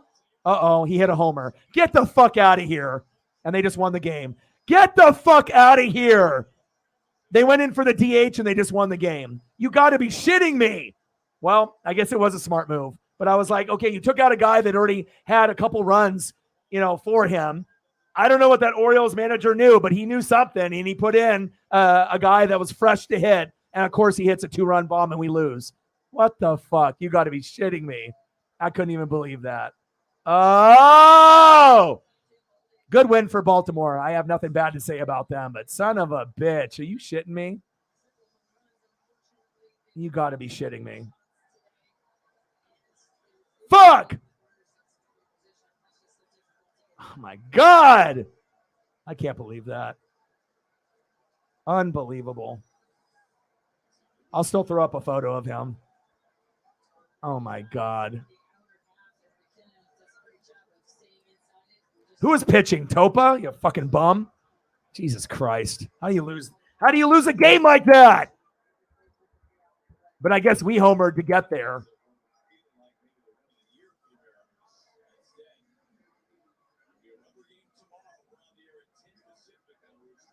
Oh, my God. All right. I'll still give him love, though, because I'm not a fucking hater.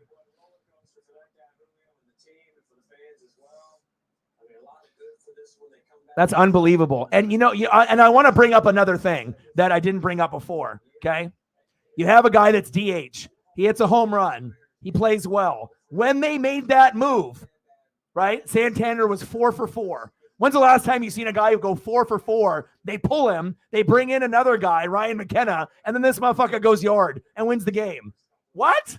What do they know that I don't know? Some guy goes 4 for 4 in the game, right? Kills it, even homers, 4 for 4. And then you decide at the last minute to just throw in a new guy, and then he hits a homer? What the hell is going on here? Unbelievable.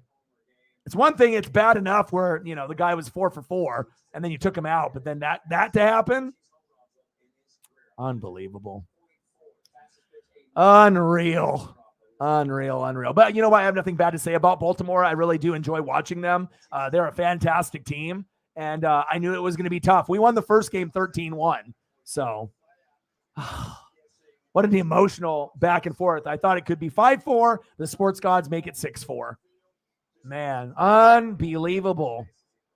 Well, at this point, the game is over. I was going to end up doing another stream, like around 6:30 or 7, kind of a freestyle stream where it's all fans' choice and we can talk NFL, whatever, and we'll be watching whatever game is going on. And then I'll be doing NASCAR at 4 Pacific time tomorrow. And then we'll do a few baseball games in the week as well. But I'm going to hang out with Paisley for a couple hours. Shout out to everyone that is new, that is watching, that subbed, liked, or is thinking about donating at some point in the future. Like I said, we're gonna go to new heights with this particular channel, and it's just a matter of getting the right push. And obviously, we're getting things kind of where we need to be, but rough. So I appreciate every single one of y'all. You guys are the fucking best. I wish that the end result could have been better. Final score, Orioles 6, Mariners 4-10. You guys are the best. Don't forget to like, sub, and possibly if you feel that I'm worth a dono in the future, that would be great. And I will be back in about 2 hours and 30 minutes, probably around 6:30 or 7. We'll do a freestyle stream for an hour to 3 hours. It'll be fans' choice. and then we'll end the night, and then we'll go from there. So I love you guys, and I appreciate you guys very, very much. Thank you to everyone that donated, chatted, shared on Twitter, for all the international viewers, that are in Japan and beyond. Thank you, and I love you. And I got one question for you. Who talk sports like us? Your boy Ryan, Northwest Sports Fanatics, and I'm out. Gang.